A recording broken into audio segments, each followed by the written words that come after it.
Let's go. All right. Yeah, if you'd have told me that's how you wanted to start, I could have come in. Hold on, let me see. I could have come in like this, I could have come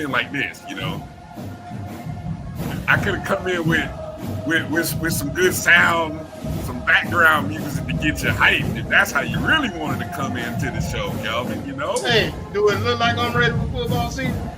You look ready. You look ready, brother. You look ready. All right. Welcome to the O&G StrikeZone. As Kelvin just said, let's go. We are T-minus how many days, fellas? How many days? Almost, 10 days? Yep. 10 days, T-minus 10 days until the start of the 2025 FAMU football season. And we are excited. Apologies for being a little bit late in getting the show started, but we're going to blame Marva. I mean, we can blame Marva today for all kinds of delays in all kinds of stuff. So we just going to, sorry, Madam President. We just going to blame you because, we're supposed to know who the QB is by now, but because, your president wants to make impromptu visits and all this other stuff, we get delayed in one announcement, and we still waiting on the announcement of who QB1 will be for the 2025 season. Good Lord have mercy. How you doing tonight, Marcus and Kelvin? I'm doing good. Hey, everything's going well. Got 10 days. Actually, I guess 3 days till kickoff. I don't know. Might be somebody playing tomorrow. Who knows? I haven't kept up. Yeah, I'm excited, man. I am ecstatic. It's football in the air. We got football this weekend, HBCU football this weekend. So, yeah, it's a good week. Yes, it is. The start of the season kicks off with the MEAC SWAC, the Cricket MEAC SWAC Challenge kickoff in Atlanta, Georgia, happening Saturday night, 7:30 p.m. in Atlanta. Obviously we were there last year, and so as HBCU football fans, I'm encouraging, this is my public service announcement, to make sure that we all tune in and watch because, a rising tide lifts all boats. So we all want to be a part of this, and we need every eye. If you have a street, whether it be your app or your home, your iPad, whatever it is, get locked in to the broadcast on Saturday night, whether it be for a quarter, a half, the whole game. Hell, just put it on some TV or whatever. And we just need to be locked in because besides just being locked in to help support, for FAMU, we get a chance to get an early taste of two of our future opponents. So, even more of an opportunity for us to kind of lock in. Wouldn't you say, fellas? Hubba. There you go. So tonight is one of those shows that we're excited about. We have put out the call, put the bat signal out, and the Rattler Sports media responded, and we have a great roundtable for you coming up on this episode. Kelvin did a great job of rounding folks up.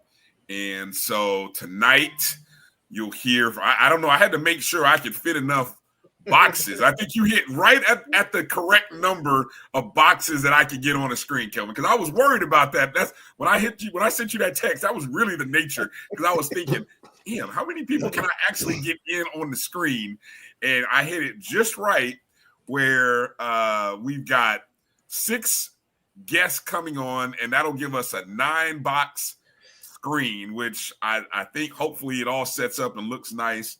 And so we'll have coming up on the show, we'll have Keith Hadley of Things Up Podcast. We'll have Ashley and Tashay joining us again from Fang Exchange. Troy White, Gathering of Old Men Podcast. Jay Peeps from Penalty Talk.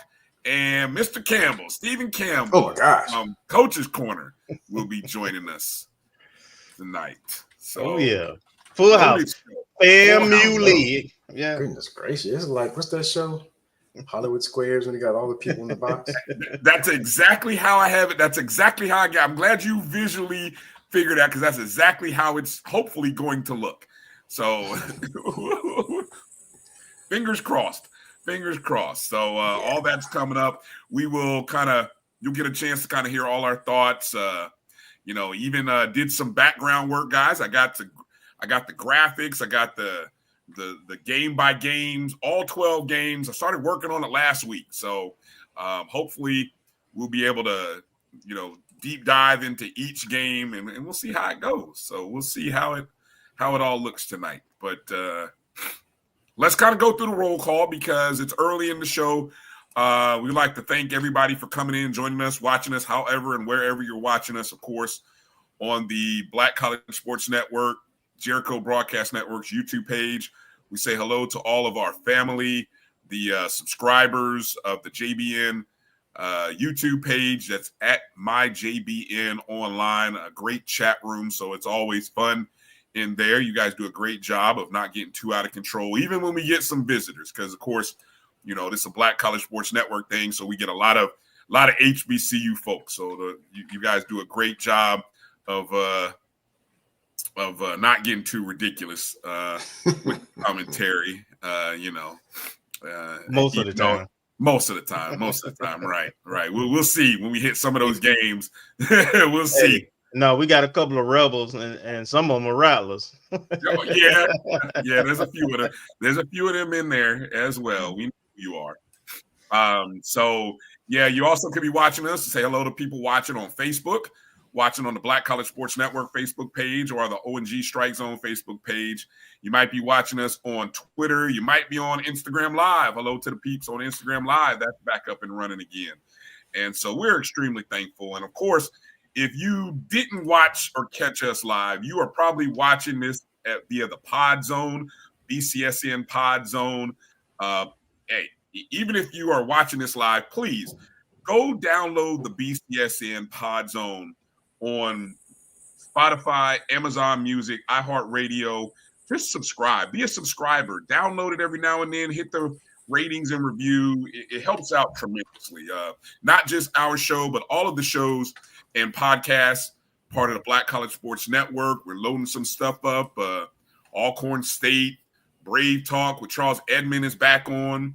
We got sports from a female perspective. She Say Sports. Of course, Dr. Cavill's on at least 2-3 times a week. Carlos Brown on the weekends with the Southern angle. So, I mean, it's a plethora. The number one, hold on, where's my graphic? I gotta put it up because when I talk about the BCSN Pod Zone, I gotta make sure we are certified the number one best the number one Black sports podcast. That's right. So that is what we have, via the BCSN Pod Zone. So make sure you're locked in. All right, there we go. All right, let's go through the roll call and say hey to everybody who's in. I see a lot of familiar faces. Oh, hold on. I live. Look, see, I don't feel old at all. See, look. Liv, come on now. How you doing, Liv? Thank you, Liv. I'm very distinguished looking. Yeah, I'll take it. I'll take it. Hey, especially from little sis, Exactly. Exactly. It's gonna be a time when young folks don't say that ain't so kind, so you better take it while you can get it. That's right. Enjoy it when we can. Oh man, good stuff. All right. Got to give a shout out to our contest winner. Of course, we had a pair of Orange Blossom Classic club level seats that we gave away with our trivia contest last week's show. Appreciate all of you chiming in. Let me see. Do I still have the question saved? Let's see. I got to scroll through all of these things. Okay, so the question that was on the floor was, what year was the only Orange Blossom game tied? And who did FAMU play? And what was the score? Marcus, Kelvin, you want to answer that question?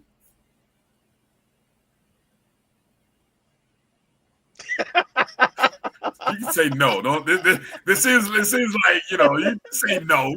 Just say no. That's okay. No, thank you. No, thank you. Okay.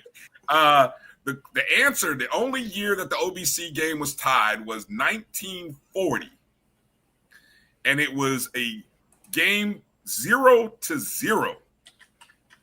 Defensive struggle between FAMU and Wilberforce, back when Wilberforce had a football team. All right, I know some people thought it might have been Central State. No, that school's across the street. But it was Wilberforce that had the football team that played FAMU to a 0-0 score in 1940, the only time that there has been a tie.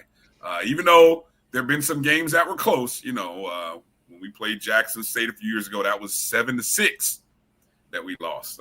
You know, that was not a tie. Although we wish it was, and it could have been maybe. But anyway, so, you know, got to give a shout out to our winner. And it, you know, it's a good friend of the program, none other than Jimmy Mack. You know, Jimmy Mack, you know, everybody who submitted their names, you went into a hat and, you know, it came out and Jimmy Mack ended up winning. So congratulations, Jimmy. Hey, let's clarify that. Submitted your response and it was right. Yes, submitted a response and you had to be correct. Thank you. Because a lot of people submitted, but not everybody was correct. So congratulations, Jimmy. You won a pair of tickets, club level seats to the Orange Blossom Classic. But guess what? There's more, because later in the show, we will give out another pair of club level seats to the Orange Blossom Classic. So we got another great trivia question for you. Jimmy, you can't win, so we have to clarify. You cannot win another pair, so don't even send the email in. But you can send an email again to the O&G StrikeZone at gmail.com when you hear the question or see the question, and you will have an opportunity to register. You have to answer correctly, and then we will draw, and we will contact you tomorrow, because it has to be tomorrow, because I've got to get the request submitted and then get you your tickets. So yeah, it'll be a little bit quicker. So all right, Bull's got his prediction. Good to see you, Bull. Bull's making his prediction. We cannot confirm or deny what you are predicting, but what'd you say, Marcus? You can? No. Somebody tried to use AI. Oh, Lord. So, yes, we have to watch for the deep fake. We have to watch. Look, there's only one place the information is coming from. At least that's what we were told this afternoon. And that's going to be via the 220 Club, a.k.a. Vaughn Wilson. So if you are not emails, this is a great way to email, subscribe to the 220 Club, by the way. So if you want to be first, I mean, we probably won't even get it first. That's how fresh it's going to be. I mean, we may get it real close to first, but real close to first. Real close, but we won't get it first. So if you're on the email list, you better go get signed up on that email distribution with the 220 Club. So that way you can get the information when it's hot and it comes right off Colzie's mind and lips, right to Vaughn's ear and to his fingers on the laptop. So there you go. All right. Let me see. Watch JDTV. He's looking to have some bison ribs in a couple weekends. Is it as good as the burgers? Is it bison burger? Is it as good as the burgers? Yes. All right. I'm sorry. Yeah. Melissa Wilson, what up? Hello. Good evening. Melissa. Welcome. Good to see you back. Yeah. Okay. Just waiting, Kelvin. You got me waiting. I'm like, what's going on here? Kenneth, what's up, Kenneth? Good to see you. What's up, Ken? Good to see you. What up, Kelvin? Good to see you. Tony Mathis. Tony, what up, brother? Checking in. South Florida in the house. Meredith. Good to see you, Meredith. What's up, Meredith? Thank you for being a JBN subscriber. Marvin Allen checking in. Good to see you, Marvin. JT. Good to see you as well. What's up, JT, Marvin? Duval. Ashton Harris in the house. Good to see you, Ashton. What's up, Ash? Mary 305 down in South Florida. Hey, Auntie. Thank you for being a JBN subscriber. We all lost the prediction. We all lost. Yeah, we but, did. But who had Tuesday though? Didn't somebody have Tuesday? Whoever was last. Who was last? By default. I don't know. I think we all lost by default because I think we were making the predictions, and then of course Colzie said he was going to give it to the 220 club, so it was like yeah, man, kind of ruined that for us, but all good. Edwin Moore checking in. What's He's up, ready for Edwin the big Moore? weekend. I got your Jaguars winning this weekend, Edwin. Don't disappoint me. Winning and covering. It's tough. It's tough. That one right there, man. It's a pick'em game for me. It is. I'll be interested to see what the line is. The computer thinks it's going to be a big win by North Carolina Central. I don't quite believe so. Don't think so. B Starks in the house. Thank you for being a JBN subscriber. Appreciate you. What's up, B Starks? What up, little baby? Good to see you. What's up, big little baby? Thank you for checking in. Gail, good to see you. Thank you for being a JBN subscriber. What's up, Gail? From Cleveland. Reggie Delane, good to see you, Reggie. Thank you. What's up, Reg? What up, Hollow? Hello, Hollow. Checking in. Alice McCullough from 561. Good to see you. Good to see you. A lot of you guys like that introduction. Ready to go. Sweet in the house. Good to see you, Sweet. What's up, Sweet? What's up, Sweet? Thank you for being a JBN subscriber as well. Jay Sala. Say all right. Ready to be back and brag. I love it. For sure. Yes, exactly. Y'all watch out for Vaughn on the streets. Y'all keep him safe. Make sure he can get to the computer from where he's going. We might need to get an APB out and some police protection. Make sure his phone charged. Yeah, make sure the phone is charged. Give him a little towel to wipe the sweat off the brow. Let's take care of Vaughn because folks is waiting on big information. What is this? EA. Vaughn should sell $100 personal phone. You know what? That would be an awesome fundraising idea. Awesome fundraising idea. I love that thinking, EA. I love that. Yeah. I know. Mr. Campbell in the house. We'll have him on a little bit later. Looking forward to it. What's up? Demetra. Good to see you. What's up, Demetra? That's my dog. Road Dog in the house. Getting ready for the Tampa excursion this weekend. The Rays. The FAMU Rays hat. You guys are excited about those Rays hats, man. I mean, I don't know. I'm kind of lukewarm on them compared to the ones from last year, but that's just me. Yeah, exactly. Chuck Hunt checking in from Monroe, Louisiana. Nashville. Good to see you, Chuck. What's up, Chuck? Jay Brown in the house. What's up, Good Jay to Brown? see you. James Brown, what's going on? Good to see you. Look at that. This is what I love about Chuck. Chuck dropping in a little bit of black college football history, just in case folks didn't know, Wilberforce. There you go. Appreciate you jumping in with that info, Chuck. Kenya, good to see Kenya. What's up, Kenya Sykes? Checking in. Old government name. Tim Young. What's up, Tim? Yeah, that's all right, Tim. You got another chance to win tonight. Don't worry about it. You got another chance to win. It's all good. Mm-hmm. It's all good. Got another chance. Emmett Jones checking in. What's up, Emmett? Let's see. Anybody else? Kylan checking in. Good to see you, Kylan. Good to see you. Zeke Love in the house. Good to see you, Zeke. JJ Jones or Jay Jones. What's up, JJ? Good to see you. Dynamite.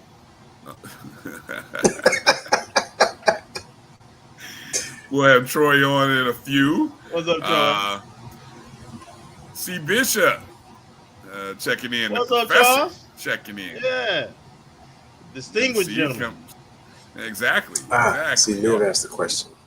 I have banned I have band issues with some folks, but it's all love. It's all love. Hey, one that now that's a JSU guy I really like. Bishop all right with me, but he still can't come on our show when we play him. Yeah, no, he bad luck. He bad jinx. luck. We bad luck. Yeah, we're 0 for 2 when we had Bishop on the show. Yeah, we can't have you back on. Sorry, CB. Maybe during maybe afterwards. Yes, maybe afterwards we can talk post game. Marcus, good to see you. What's up, Marcus? Erie Young checking in. What's up, Erie? Sam Gilbert checking in. What's up, Gil? Good to see you. Good to see you. Where was you said who had a question, Marcus? You said somebody had a question. Liv. Yeah, I'm going to send her the answer. Oh, okay. I was going to say she must have hit you up on the DMs because I didn't see no a question. She's asking about the shirt, and I'm sending the link. Oh, okay. You got shirts and all that stuff. Kelvin with the hat apparel. We're gonna have to, hey, we'll rock your gear. You figure out a way. We'll gladly promote or do some kind of sponsorship. Maybe if we send some orders your way. So if you have FAMU gear and you want us to rock your gear, we will gladly do that on the show. And maybe we put a little discount code, slide a little bit back to our show as we send people to your storefront. We love to be a part of it. Good to see you, Larry. Thanks for checking in. David, good to see you. Look at that. Pick jet, you won't regret. Okay. Hey, that's catching now. It is. Yes, I will be in Miami. Looking forward to it, Larry. We will be in the house. Yes, the Black sir. College Sports Network will actually be doing a live audio broadcast. Myself and Ron Mitchell, one of the original the OGs of the Black College Sports Network. Ron Mitchell will be jumping in and he'll be doing the color. I'm sure Kelvin, although Kelvin he'll be in the media box, but Kelvin will probably make an appearance at some point during the broadcast. But myself and Ron Mitchell will be doing a live audio broadcast of the Orange Blossom Classic right here on the Black College Sports Network. So you can watch the game and then listen to us, and there you go. And so yeah. All right. All right. Before it's already that time. Let me see. Do I have everyone in yet? Because I want to make sure I have everybody assembled. I want all the Avengers assembled before we go live. Because I worked too hard on the whole nine box screen. Let me see. Troy's in the waiting room. Campbell's there.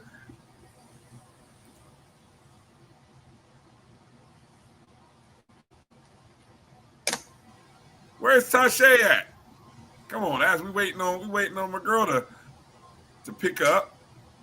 Yeah, I think Ashley. Yeah, Ashley, you gonna reach out to her. Let me see. Other than that, 1, 2, 3, 4, 5. All right, so 5 of the Avengers are there, and then I don't know. Should we go to commercial break and then keep our fingers crossed that she's in? Yeah, go to commercial break because I got to take off this hat. It's hot.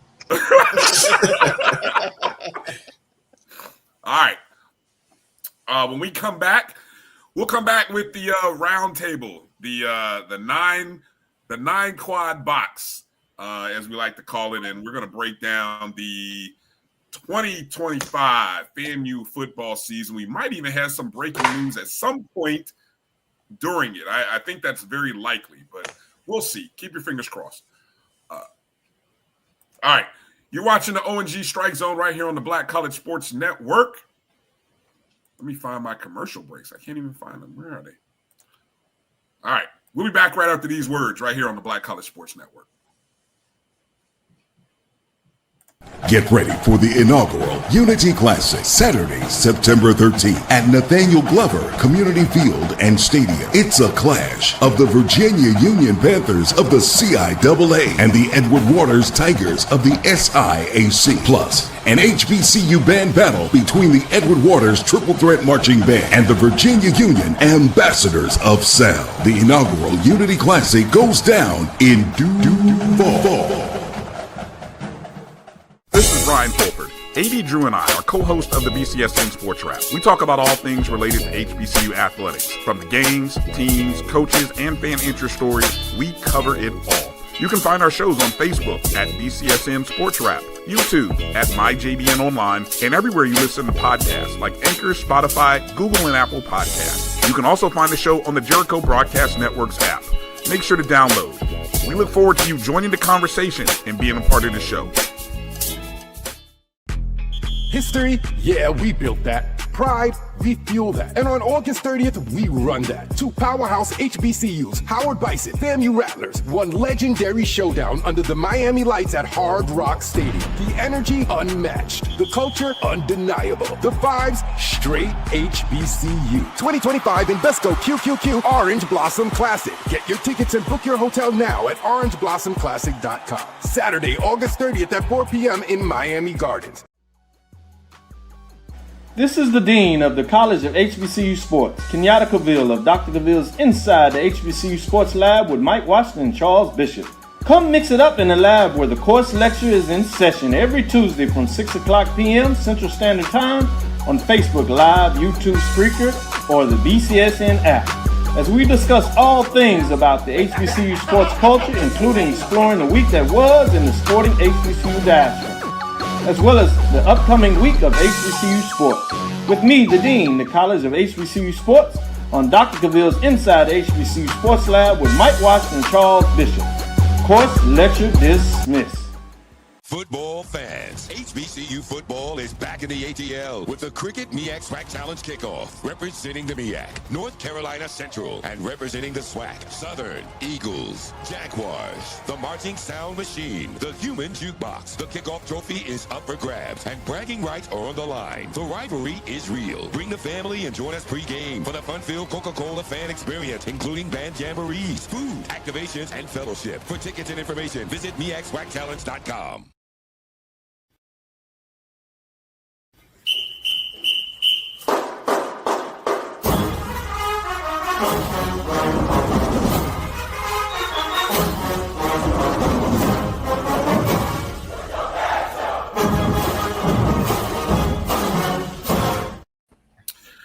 All right, ladies and gentlemen, welcome back to the O&G StrikeZone. And look at that. It's a full house, almost a full house, as the Avengers have assembled. How's everybody doing tonight? Hello, everybody. What's up? What's up? Wonderful, wonderful. Good evening. Glad to be here. Let me go around the horn and introduce everybody, and you can just kind of wave when your name is called. First up, I don't even know which square that is, but our good friend Keith Hadley in the center row to the left. What up, Keith? There's Doing Keith. well, man. You know, I had to wear my Terrell Jennings today, so you know, you ain't got these. I'm like Willie Simmons. You ain't got these. It says Jennings on the back, so you know, even though I don't rock with the Patriots, no way, but it's a Terrell Jennings original. So you know, I had to let you know, Rattlers in the NFL. We everywhere. Yeah, look at that, Keith. Does it say Jennings 23 on the back? Is that what you got on? Of course it does. Of course it does. See, look. Yeah, impressive. Man. All right. Yeah. That's awesome. That's Shots awesome. shots fired. I know. He says stepping it up. All right. Don't let me go get my Isaiah Land 55 Colts on you now. I already got that. Oh, look at you. All right. Anyway, in the center square, from the gathering of old men podcast, none other than Troy White. Troy, what up? How you doing? How you guys doing? I will tell you one thing. You will never be able to out paraphernalia FAMU alumni. I've been trying to do it with Marlo for 10 years and it don't work. Yeah. I'm telling you, it's very true. Very true. Middle row to the right underneath Marcus is one half of Fang Exchange, or probably 1/3 of Fang Exchange, other than Ashley Coleman. Ashley, how you doing tonight? Uh-oh. There we go. Hold on, there she go. Ashley, how you doing tonight? Well, eventually we will have Ashley. Hello, Ashley. Nope. You can't hear me? Yeah, we can hear you. Now we hear you. Can you hear us is the question. Nope, I don't think she get. All right. Trying to keep it from being great today. I know the internet, boy, it's struggling. All right, so Ashley's gonna come back in a second. But in her place is none other than Tashay, the other third of the Fang Exchange. Let's see if we got her audio and everything. How you doing, young lady? Hello, can y'all hear me? Well, loud and clear. Loud and clear. Great. I was struggling. Right. I couldn't get on. I was having a hard time. The internet said too many rattlers in one spot, trying to make us not be great tonight. That's what's going on. Down on the bottom row, bottom left corner of the screen, none other than the coach, Mr. Steve Campbell, Coach's Corner. How you doing, Mr. Campbell? Hey, man, listen, I am here because, as you say, real rattlers bleed orange. And see, this is all orange. I ain't got to be nice to folks. I ain't got to act like I like them. You know what I mean? I got a show at the top of the hour. I got to act like I like an Aggie. You know what I mean? And stuff like that. But we might get real nice. So I'm going to get in and get mine in. For sure. Well said. And down in the center column, down right underneath Troy, is none of the J Peeps penalty talk. What up, brother? How you doing? It's going good. It's a pleasure to meet everybody at one time on the same spot and everything. I hope everybody's doing well. I just left the boys and everything, left the podcast in their care, so it's going good over on that channel and everything too. So I'm glad to be here. I'm excited. Let's do this. Well, let me just say, first of all, let me just say thank you, everybody, for accepting this coming on. And, we had to have this family panel to talk FAMU football to kick off 2025. And we also want to show that we all unified, right? We all support each other. We watch each other's shows. And it's all about, promoting that FAMU brand. So thank you. And I can't wait. This is going to be fun. Oh my God. Leave my girl alone now. I didn't say that. That was Sam who said that. That was Sam. I just posted. I just put it up there. He said that. Hey, J-Matt, GT is traveling. That's the only reason he's not on here. Gerald was invited. Man, he's don't lie, Kelvin. He's driving Vaughn around trying to make sure Vaughn safely gets from A to B and gets to that laptop. That's what he's trying to do. He's out there in Tallahassee driving Vaughn around right now. Vaughn said, I need to get here. And Gerald said, can I get that scoop? Okay, you can drive me to drive. I got you. That's how that works. Don't lie. That's all good. No, it's all good. Okay. Well, lady, and I'm sure Ashley is getting her computer and everything, and so she will be down in the bottom square shortly. All right. Well, so as we get the roundtable going, let's kind of start with just obviously the 2024 season, year one under James Colzie. The Rattlers coming off of our national championship season. We transitioned to a new coach. We finished 7-5. We experienced some first for the first time in the SWAC. And so we just want to kind of go around and now that 2024 has happened and it's done and gone with, how do we recap? How do you recap and think about that first season? And then what does that do to your thoughts and progression for the upcoming year? And so we'll kind of start at the bottom row and then kind of work. We'll snake our way through. So J Peeps, you get to go first on this one, the 2024 recap. Your thoughts? I look at it as, a year that, I think it started with a lot of optimism. I think, everybody had these high expectations and everything, but, and I hate to kind of admit that Jay Walker was right. But I mean, when you do lose an offensive mind like Willie Simmons, it takes a toll. So I think we should have known that things wouldn't have been the same. But I will say, going towards the end of the season there, one thing I did notice was this team went from averaging 21 points a game to averaging, I did the math. It was like 34 and a half points per game.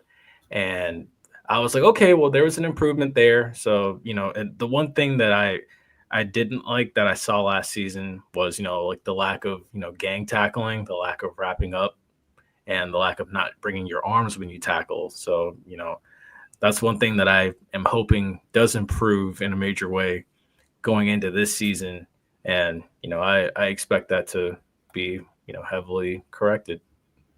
All right. Mr. Campbell, your thoughts there, sir? Well, my theme from last year is hectic, because let's go back in the time machine, right?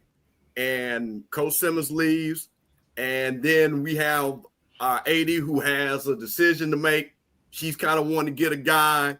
Then we have all these people, and then we pay people $75,000 to find a coach who actually ended up with the coach that we should have probably hired from the get-go. And then from there on, I never thought Coach Colzie was comfortable because everything was hectic. People leaving, who's going to coach, who's going to stay, all those things, transition to a new AD. All these different things were happening. And that kind of, to me, showed when we started playing in the season. We were never a calm football team.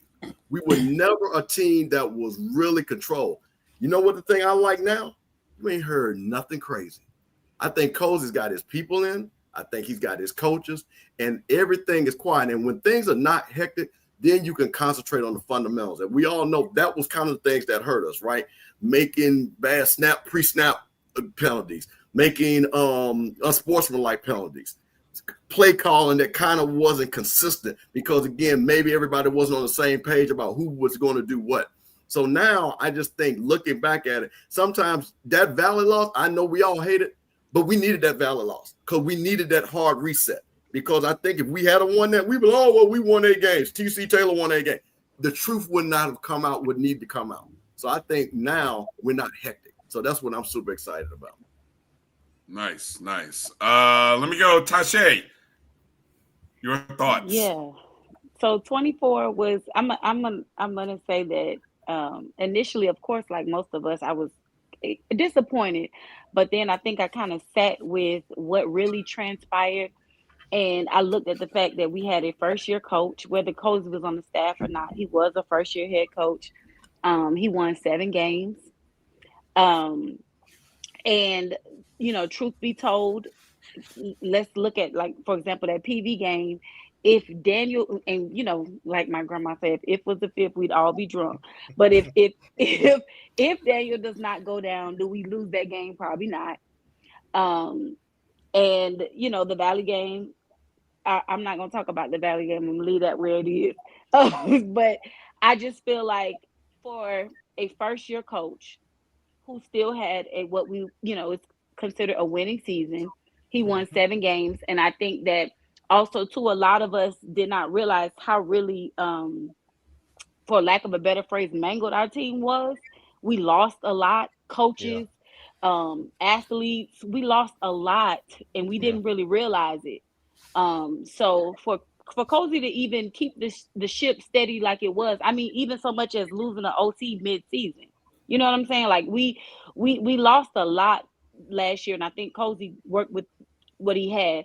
And I'm like Mr. Campbell said, I'm just looking forward to this year because he appears to have his players in. He got his staff that he wants, so I'm just looking forward to this season. Okay, good stuff.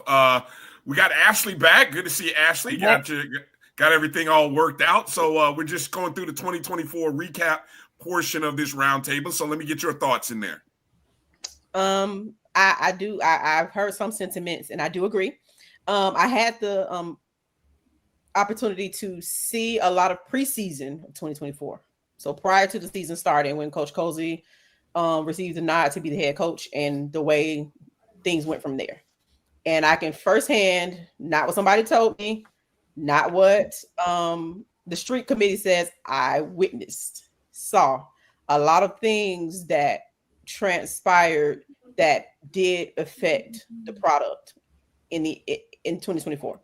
And it's oddly enough, we still came out with a winning season. So sometimes I wonder what would have been, could have been, even should have been in some ways. But I also recognize where things, the things that, Coach Colzie, the staff that he was able to assemble, even the athletes, the fan base, kind of had to endure much of which many don't even know. There was a lot on the front lines about how things were handled preseason, but there's a lot that still happened behind the scenes that did not help us in the manner to get back and kind of have the season that we all wanted to have.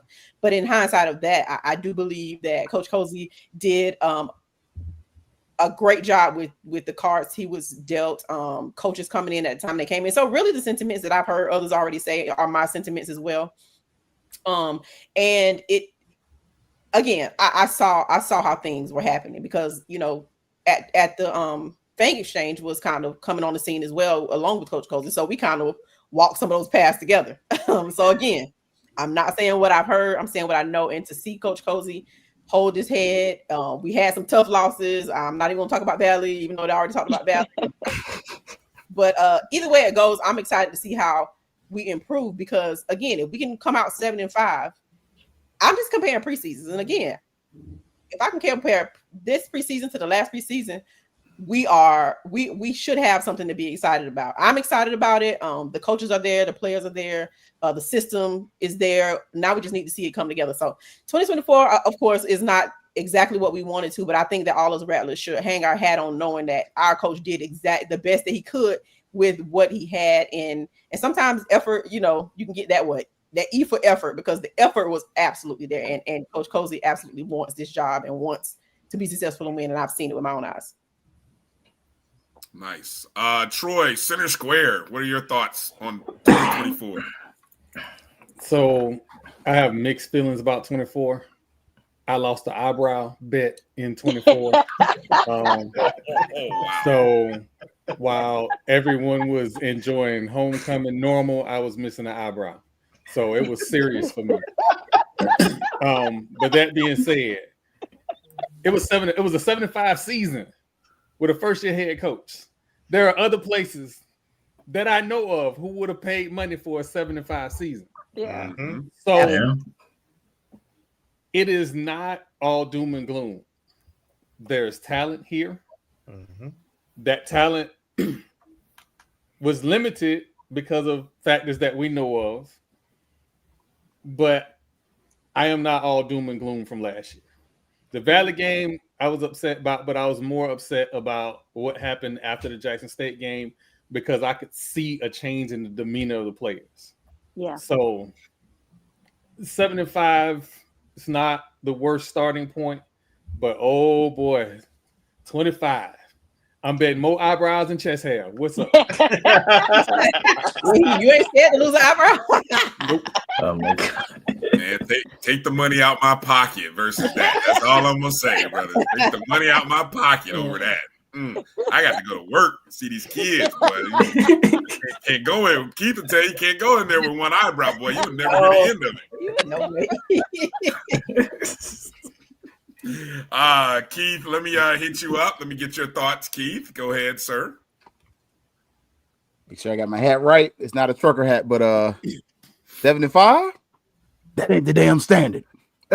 So the standard's the standard. I mean, it's FAMU and a lot of stuff is good at a lot of places, but honestly, 7-5 is honestly the standard for a first-year coach in the SWAC. So we saw what TC Taylor did at Jackson State, and was I completely shocked with some of the losses, of course, but with overall, not exactly. Especially when you got nearer to the end of the season, you really kind of saw the cluster, whatever you want to call it, that this offense kind of was at times. But then you also saw the simple fact that we had some parts that really could have gelled better.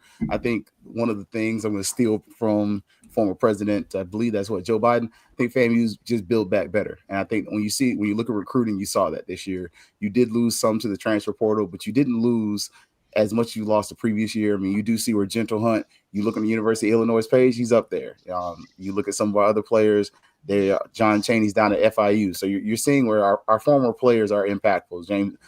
Anthony Dunn, I'm going to say James, I'm not bad. Anthony Dunn, he's impactful. So you're seeing that you lost some, but you didn't lose what you lost last year. And so I think this year you should have a better season. You should be in the top 2 or 3 within the Southwestern Athletic Conference again, especially if you're able to manage this. And I think, this year we're going to be like Jim Jones. We're going to be flying high, Rattlers. We're going to be balling because, we got a jet to catch.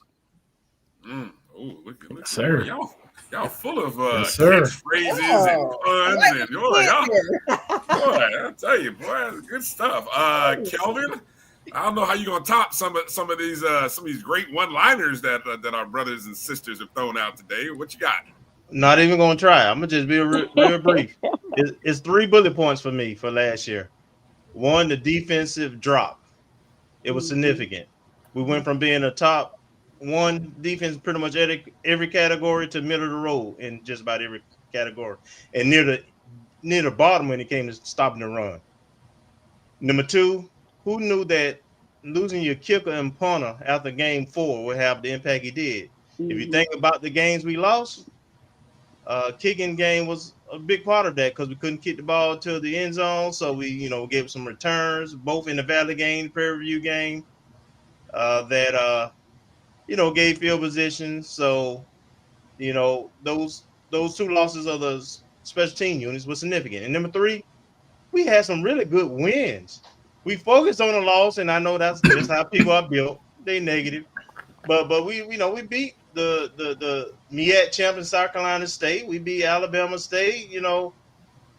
And even in the games we lost outside of Prairie View, which we didn't really get back into the way we should have. But Jackson State, we lead to the last 4 minutes, and it was deep. It was a turnover that put them.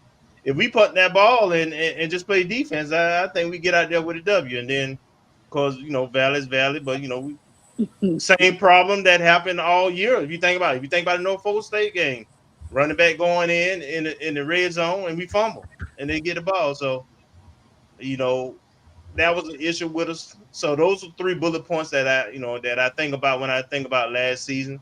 And I agree, there was a lot of distractions there that some wasn't in the control of the coaches and the timing, all those things. And so yes, we should have known that that was going to be hard to overcome over a course of a 12-game season. Yes.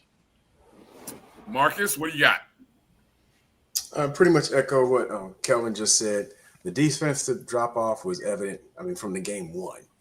We were all sitting there in the press box at the MEAC SWAC Challenge and seeing Norfolk State gaseous, and we got out of it. But I guess overall the system was emblematic of the off-season. It was just upheaval.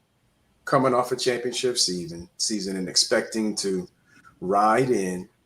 And then we had coaches leave, we had Willie Simmons leave, we had all the turmoil around the coaching search, and it seemed like we never got over that in terms of being able to celebrate the championship and carry that momentum over into 2024 season. And the other thing, as Kelvin and others have mentioned, is some of the discipline, some of the things that perhaps we even saw during the Willie Simmons era, but we have the talent and scheme to overcome it in terms of penalties, in terms of untimely turnovers. We just couldn't get over the hump due to that upheaval. First year head coach at FAMU, he has been a coach before in other places. And also just the drop off in talent, not just a drop off, but the talent leaving, especially the talent on defensive end, where we would have been able to hopefully stop the run a little bit better. But it was pretty much the theme throughout the whole season, just the unevenness of the season, uneven performances, and not being able to overcome some of what we've seen habitual bad things that past teams have overcome in order to win and get to 9 and 10 win seasons. I will add and just say I think it was really interesting watching how Coach Colzie navigated that entire year from being, again, not even really getting a chance to enjoy or celebrate a championship, right? Because does anybody feel like we celebrated and enjoyed the championship? Raise your hand if you felt like we celebrated and enjoyed the championship. Yeah, I didn't think so. Like we've seen the other schools that have won it over the last few years, and we've seen how they have enjoyed we really didn't get that opportunity, and I don't really enjoyed and capitalize. There We you didn't go. get a chance to capitalize on. and more. I mean, it doesn't help that you have an athletic director that nobody likes. I mean, I was cool with it, but a lot of y'all folks didn't like that lady. I mean, she was sweet on Bryan though. Don't stop. Stop. Oh God. Don't be that guy. But no, I mean that part was fascinating to deal with, and I really feel like when you look back on 2024, he had a lot of he had to. It was almost like when you are given or when you get an opportunity and you're given a job, but then you have all these people and all these influences and stakeholders that you almost, I hate to say, feel beholden to. You know, he had to keep this group happy because this group supported him. He had to keep coaches, you know, because he worked with all these coaches, and you had to kind of keep guys happy because guys had stood for him, behind him. You had an AD that maybe she didn't want you, but she had you, and so you had to kind of and then you get to the SWAC Media Day, and you got to say all the right things, and people. I remember the one thing coming out of SWAC Media Day, a lot of other people were like, wow, your coach is really, I mean, Coach Colzie sounds really great. He is a great, I mean, you guys, I mean, he's really confident. I really like, you know, a lot of people were unsure about Coach Colzie and the way he handled himself at Media Day. And then you saw the season start to play out. And it just felt like it really wasn't his team. It felt like it was everybody else's team but his, you know. And I know a lot of people killed me when I said it, but when we lost the Valley game, that was the end of the Simmons era. It was over. That game was the end of the Simmons era. And from that point, Colzie said, hell, I can do everything I want to do with this team now because I don't have that streak hanging over my head. I don't have X, Y, and Z. I can make a change to the coaching staff that I want to make. I can do this, that, and the other. And if you look at everything that has happened since that game, I think it has been James Colzie III's team and program and not everybody else's who felt like, you know, I had a hand in getting you there. And so, you know, I'll just say that. And so I think what the 2025 Coach Colzie we're seeing is that, okay, I can do this now because I got confidence that I know what I'm doing and I know what I want to do and I can move forward. So that's the one thing. And I'm still mad about, you know, 2 plays, first down, second down against Jackson State in that fourth. I'm still upset about the play calling on that. And I love the former OC and he's a great man, but I just want to be like, bro, what the F why did you do that? Why? Brian, let me say something real quick because I was there at that game and I'm going to roll it back. And I think you guys got to understand something. What really also, and talk about play calling, before we went in the half, we didn't run the ball to run the clock out. Because we didn't run the ball and got the clock. They got the ball back and they scored. We should have been up 14. We were only up 7. So those were the things that you constantly saw with the play calling that I said earlier, the rhyme and rhythm of what you're doing and not understanding clock. Man, we're sitting up there in the stands and we're like, you need to run the ball because they get the ball back. And that's exactly what they did. And those are things, again, when you sit back, again, you look at the situation with that hit, that one, again, we're 5 minutes in. Richardson, everybody on FAMU side, and I'm telling you, was quiet. We were like, we're going to win this game because we have seen Richardson do these 5-4-minute drives. 100%. 100%. Yep. Play calling on that play was like, why that play? Why not a screen just to get the thing going? Just to get it going. Get it going. So so those are the things when I hear people saying, well, the battle. I'm like, Kelvin, we played the MEAC champion. We beat the SWAC West champion. We beat the team that was actually predicted to win it, which was Alabama State. I think people don't forget that. So I'm more half full than half empty. But again, that hectic, not being there. And I'm going to say one thing too, and looking at it. We won a national championship. Where's our T-shirts at? Where was the fundraiser? Where was the things that we love buying T-shirts, hats, and all that? Jackson State got all types of stuff. They still wearing them. Yeah. They still wearing them. So those are things that we didn't understand. But now, like I say, I think from the top to the bottom, we're not hectic. And I think everybody understands. So I just wanted to, piggyback off of that. Great Yeah, point. I agree. I agree I with would EA. argue Put that in the thing chat. started before the end, Doc. Like, honestly, I think the PV game was really where you start to see, like, go back and watch those post-game interviews and watch Colzie and look at him. I think Valley was when he had his fill of it. But go back and watch some of the games, like, even in some of the home games, he was talking about the play calling. He was being very professional about it. He wasn't throwing jokers under the bus. But you go back and watch some of those post games, and he's all but telling you, look, this offense ain't working. Like, they're not doing what I wanted to. In Troy. Yeah. Like, after the Troy game is when I started noticing him. I think the Valley game was the nail in the coffin, especially for certain individuals. But I think overall, I think he just took the staff that he had, partially because the time frame. Like, he didn't have a time to bring in all these different individuals. Yeah. And respectfully, who the hell from the time he had in Canada do you want on his staff? I mean, nobody. Nobody. No coaches from Canada can come to FAMU unless they're like quarterback coaches, because it wasn't a great winning experience there. It was a great experience. So I think, the other part in that was, like you said, it was the sealing of the deal of, hey, I can really do what I want, but I can do what I want because not just because I want to, but because of the results. Mm-hmm. Well said.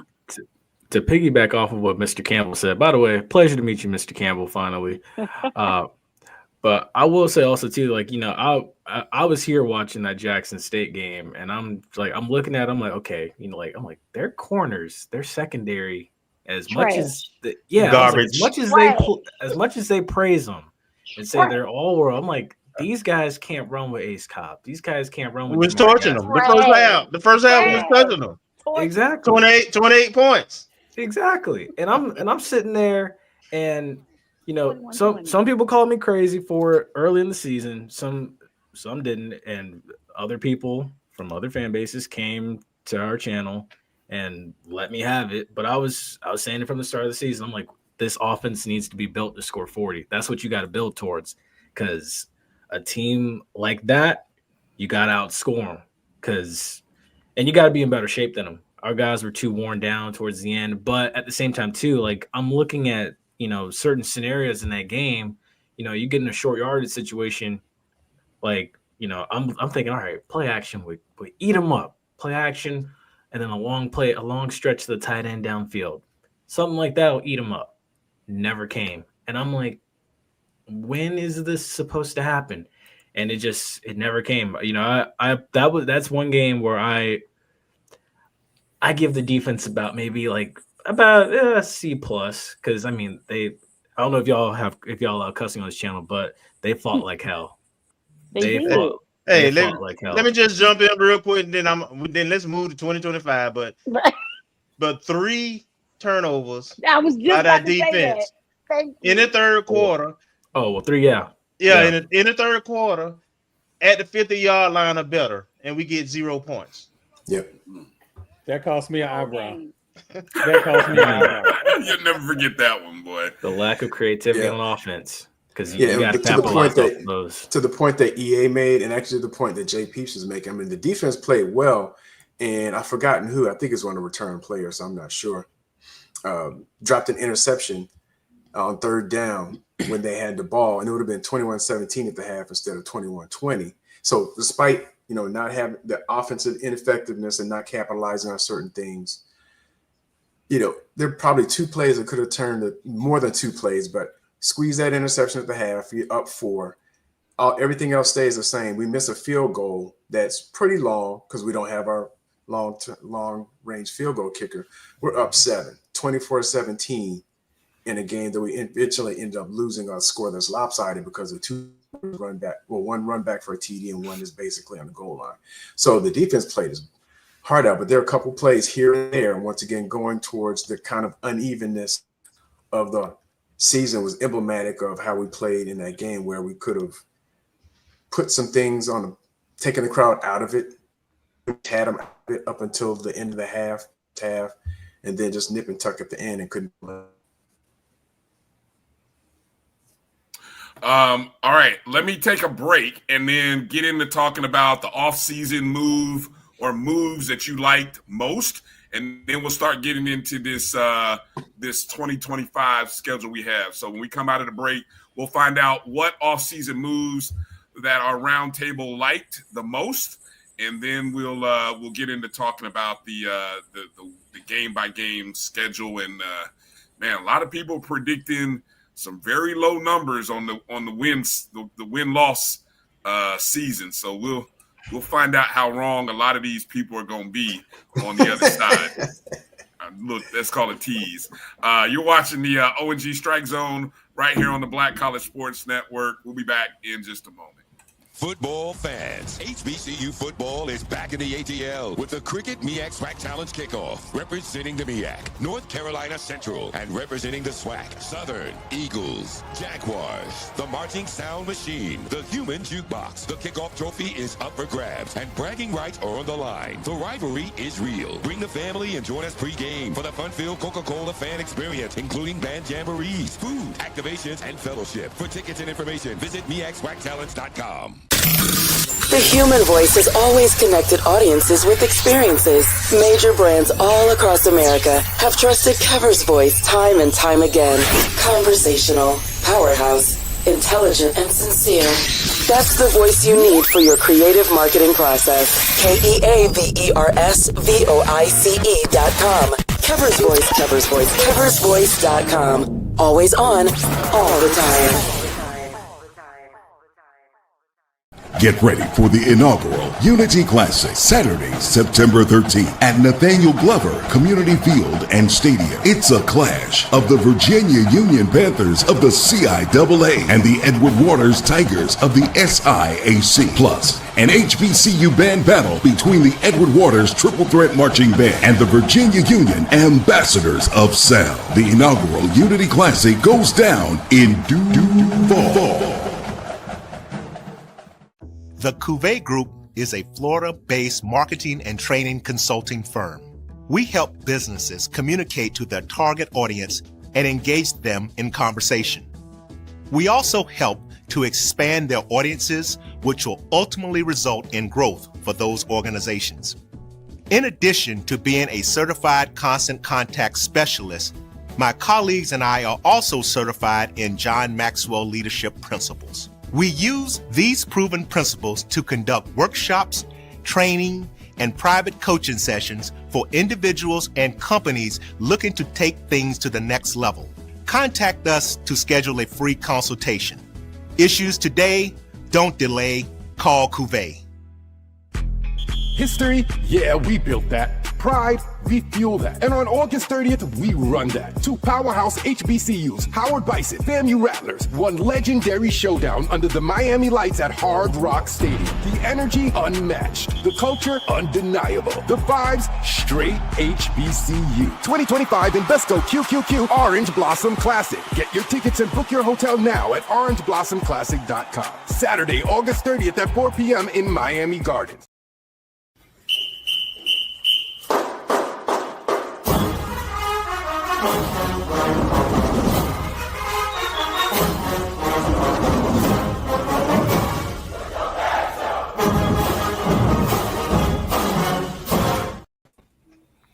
All right, welcome back to the O&G Strike Zone.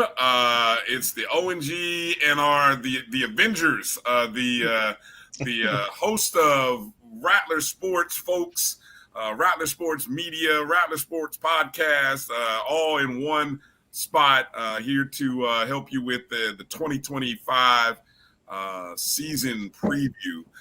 Just a reminder for those of you who are looking to go to the Orange Blossom Classic, or maybe you're planning to go to the Orange Blossom Classic, we will have another ticket giveaway, a pair of club level seats we will be giving away later on in the show. So make sure you lock in and get an opportunity to win a pair of tickets in the club level seats. Everybody here, you guys got your media credentials. You're all squared away. If you're coming out of South Florida, everybody's squared away. Who's not going to be there, unfortunately, sadly. I hate to call you out like that, but who's not? Everyone's making it. Everyone's making it. Yes, sir. Oh, I love that. Look at that. Oh, okay. All right. Marcus. We understand, Marcus. That's a long drive. Right. I think Marcus is the furthest away from everybody. So, well, Kenya's further than I am, but yeah. Well, no, I mean in terms of here on the screen. You okay, yeah. I don't know. Delaware is further than Kenya, where she is. No. I don't know. Don't get me asking about geography. Extra mojito on the beach just for you, Marcus. Hey, when we all take a picture in the press box, we'll all go 1, 2, 3, Marcus, and then we'll hold up a drink for you, Marcus, in honor of you. All right. So when you Rattler Nation, when you see us walking around where we are, make sure you say hello. Make sure you stop. We may not always recognize your face or your names, but we definitely appreciate you subscribing and watching all of our content and supporting however you do. It really means a lot, and it continues to add to not only the program, the football program, but all of our athletic programs. And so we certainly appreciate, I think I can speak on behalf of everybody here. We appreciate you, and we thank you for taking time to watch, whether you watch live, whether you watch in podcast form, or whether you download it, even if it's a day, 2, or a week later. We just appreciate you watching the content. So make sure you're hitting the thumbs up and subscribing to all of our channels and our shows whenever and however you watch. Okay, with that said, let's get into talking about 2025. Let's get into talking about some of the off-season review. So I want to know from you guys, what are your biggest, we've got new coaches, new players, all kinds of high expectations for returning players, things of that nature. So we'll just kind of go around the horn and find out what are you most excited about, the 1 or 2 things, or I don't know, you may have a whole laundry list of things, but your biggest off-season takeaways. We'll start with Troy. We'll start with Troy right there underneath Kelvin, and we'll go clockwise from there. So go ahead, Troy. You're first up. Woo! So let's first off, California dreaming. That's number 1. I've been on that. I know I've said some other names, but I've been on that. I believe in the 747. But also the commitment to offensive and defensive line. When we were waiting for those commitment graphics, they were big boys. As much as we got skill position, there was a lot of big, what I call hog mollies up front. It was a lot of the big boys. And talking to Colzie at Media Day and his commitment to balance offense. That's all I needed to hear. I'm ready to bet eyebrows again. So that's what I'm looking for. All right, going into center square, Campbell. Mr. Campbell, what you got? Well, my thing is not so much of the players, because, when you look at guys, they look good on paper, but a lot of them don't have stats. But I'm going to tell you the most important thing, I think, is that Colzie is able to get in his comfort zone, and Henry Burris being offensive coordinator, who I have heard has been tremendously fiery and getting that offense together with up downs, restarts, things like that, which allows Coach Colzie to be more of a CEO and work on the defense. That's the thing. And also, too, and I think somebody just talked about it, Coach Mo Sims, the strength and conditioning. And not only do we have one coach, we hired 2 additional. So we have a strength and conditioning staff. So that has a lot to do with our new AD. So looking at it and identifying that not one guy, but 3 guys now, when you see these guys, hey, man, and I'm sitting up and you can see these bodies kind of change, because we had a lot of fast guys, but we had a lot of soft body guys. Now I'm seeing, pictures of these guys working out, and they look hard body. So for me, it's not because FAMU, listen, one thing, FAMU's going to have talent when you just look at talent. We had talent last year. We're going to have talent this year. But to me, it's about the comfort of the coaching that I think is going to take the next level. And we'll see, which of course is the question mark, who will be the quarterback to execute. Because in the end, no matter what it is, it's going to determine on the quarterback position. All right. Good stuff. Good stuff. Keith, what do you got? I think for me is really the depth. Like, I think overall, just looking at the roster, it's the depth and the level of depth and just the quality of depth. Like, when you start looking at one of the biggest problems we had last year that we talked about is the students that transferred out. And then you also notice, though, you had a deficit, like as far as talent deficit. You brought in good players, but you didn't bring in what you lost. And one of the things, just looking at recruiting right now, kind of recruit Nick, I'm a nerd, but I noticed that the floor has been set to where it's a higher level floor. You're bringing in a lot more high school talent that are 2-3 star talents, and that honestly could go to higher level schools. But a lot of these higher level schools aren't offering these kids quite as often, just due to NIL and other things. So that's an opportunity for places like FAMU. And you even seen it this week where we got 2 commitments from South Florida offensive linemen, I believe. One is the South Florida offensive lineman. The other one, what was it, yesterday? I mean, he had already committed a few months ago, but he just put it back up there, a guy from Georgia. So you're starting to see like FAMU's taking advantage of the fact that the transfer portal is what it is. These players aren't getting the opportunities, but you've seen a increased level of the depth, and you've seen, and the floor is better than what it used to be. And that's something that excites me. I wonder how much of that is from that North Carolina Central system, where you notice they did not use the transfer portal as often as we did. They used a lot more homegrown talent they built within the system, and they really groomed their talent to flourish within their system to the point to where they were able to beat the Monstars from Jackson State, along with that South Carolina State team. So I'm just looking to see what's that going to be at FAMU as far as with an elevated floor, increased depth, and a team that's going to continue to be very physical. I mean, just looking at what you have on the defensive line, it should be a fun football year. So it's not just one player in particular, even though y'all know Nayron, that's my favorite player this year, number 45. Don't steal him. That's my guy. But overall, I think just the level of depth and, waiting to see what this Jet's going to do this year. I think we're going to fly high. I'm looking for some wins. Nice. I feel like we found Nayron first, Keith. Yeah, I'm gonna own. I'm gonna tell you. I think we, you can go ahead. We'll loan him to you, but I feel like we found Nayron first before the season even started. I'm just messing. Yeah. Go ahead, Ashley. What you got? I'm excited for actually the coaches. I'm excited for the coaches because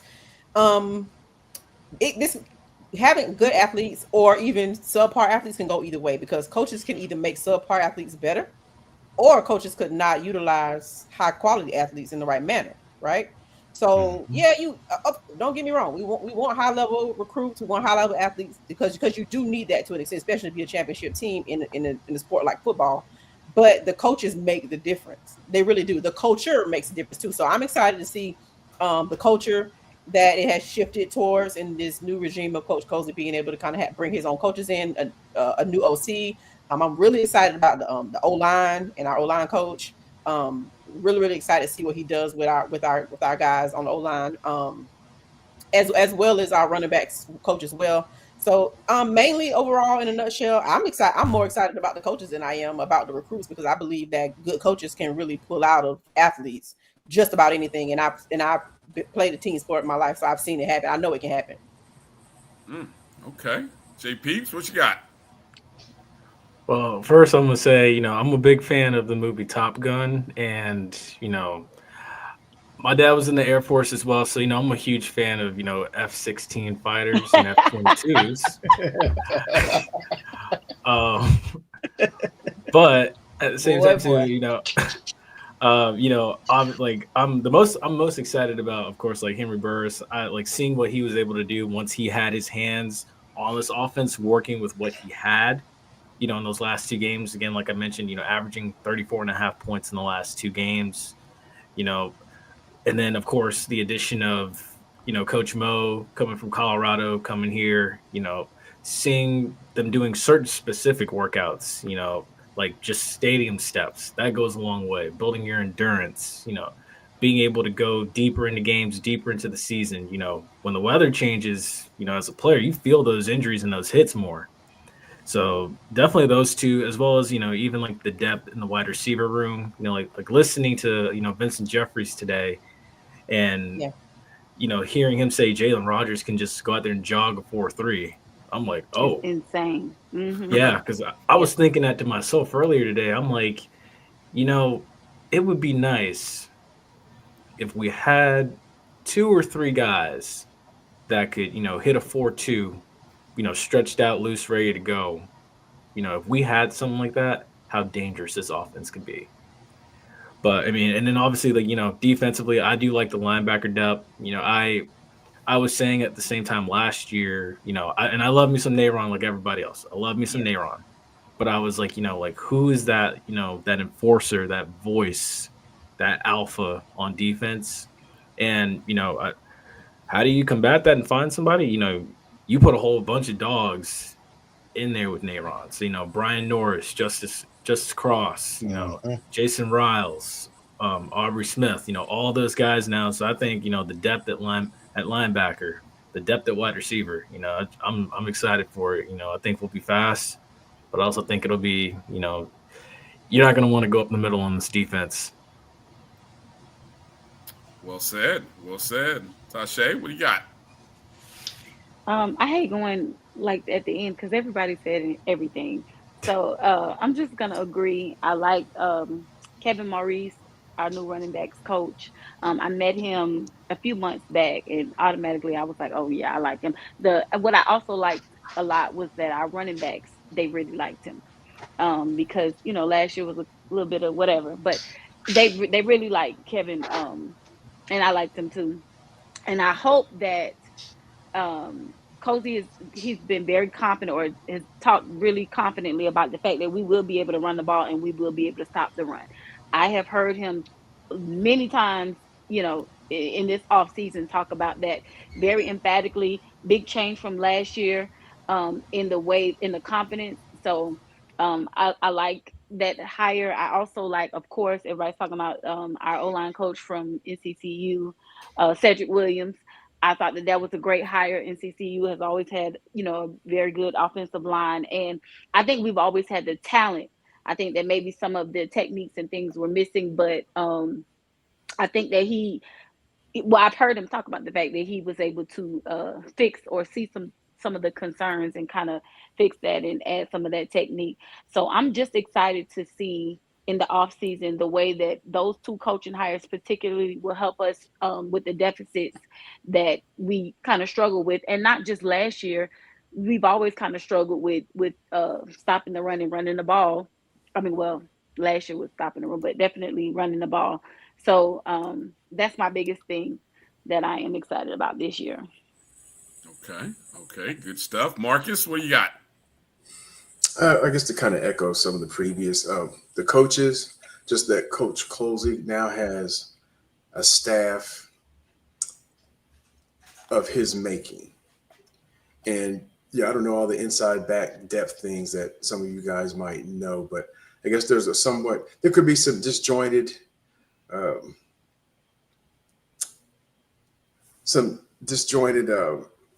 operations when you're kind of inheriting coaches and you don't get exactly who you want, or you disagree, or you coming off a championship and what worked before, but you have a different philosophy, but you can't really change it because it won before. So it kind of puts you in a position where you're kind of committed. So the new coaches, and even listening to various podcasts over the off season, he's mentioned these are some of the coaches he's had relationships with before, going years back.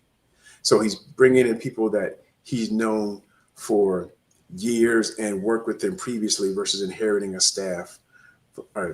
championship staff, but inheriting a staff that he didn't necessarily have a whole lot of input in and didn't have the timing or maybe the opportunity to change. And the other thing is also the defensive line. That was one of the areas of deficiency last year in terms of giving up the run. I mean, we almost gave up 190 yards per game, and that was after some stellar performances. But early in the season, we were just like passing out run yards to everybody. So I'm excited to see changes in that, an improvement in that, and just overall how all the new staff gels and the results that we see on the field. All right. Mr. Rozier, what you got? Well, I heard coaches, and I think one of the coaches that I'm excited about that hasn't been mentioned is the defensive coordinator. He's been the defensive coordinator as far back as in the 90s. So it's not that Coach Colzie is just getting in his people, but he's bringing in qualified, competent, highly experienced guys also.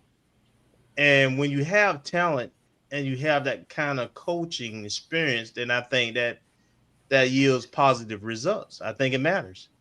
And I'll add to that,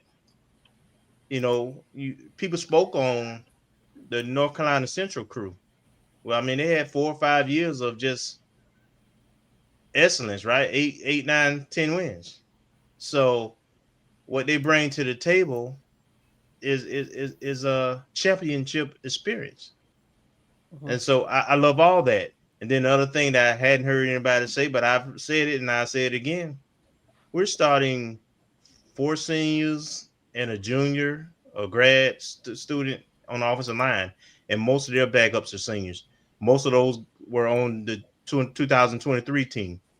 The defensive line, we're starting 4 seniors or grad students just about, and have significant experience behind them. Our linebackers all pretty much seniors or juniors. We are a very experienced team, and we're an experienced team where it matters when you're trying to win championships in the trenches. So if the coaching is what I think it is, with the experiences that they bring in and the schemes that they're going to bring in, along with that experience, and I would tell you, I've seen this team. They pass the eye test. When they get off the bus, I mean, the other team was like, oh, hell. They passed the eye test. So I just like the coachings that he had because of their experience, the successful experience. And I like the seniority of this team, particularly in the trenches. Mm-hmm.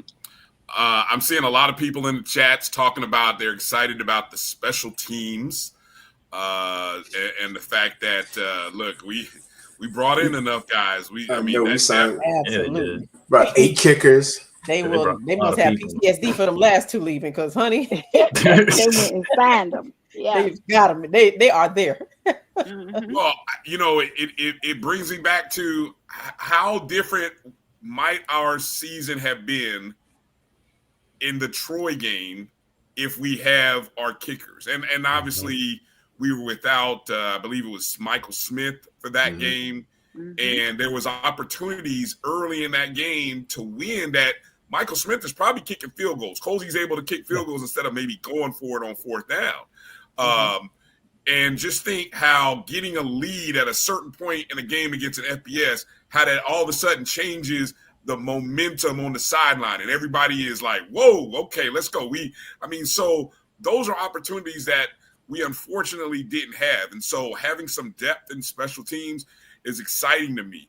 I didn't hear, I think, Tasha, you mentioned it, but I am more excited about Thad Franklin Jr. and Bo Somerset. I have not been this excited about a backfield since Bishop Bonnet, Azende Ray, and Terrell Jennings was just a freshman. That's how deep back I'm going. Mm-hmm. If you think about, and the way that Willie Simmons used Azende Ray and Bishop Bonnet was masterful. And, and Bishop Bonnet was, Jennings was young. He was a freshman, but he was still big even then. But just the way those two moved, and Azende was a wide receiver, but he put him in the backfield a lot. And I always felt like Simmons was always trying to replicate that.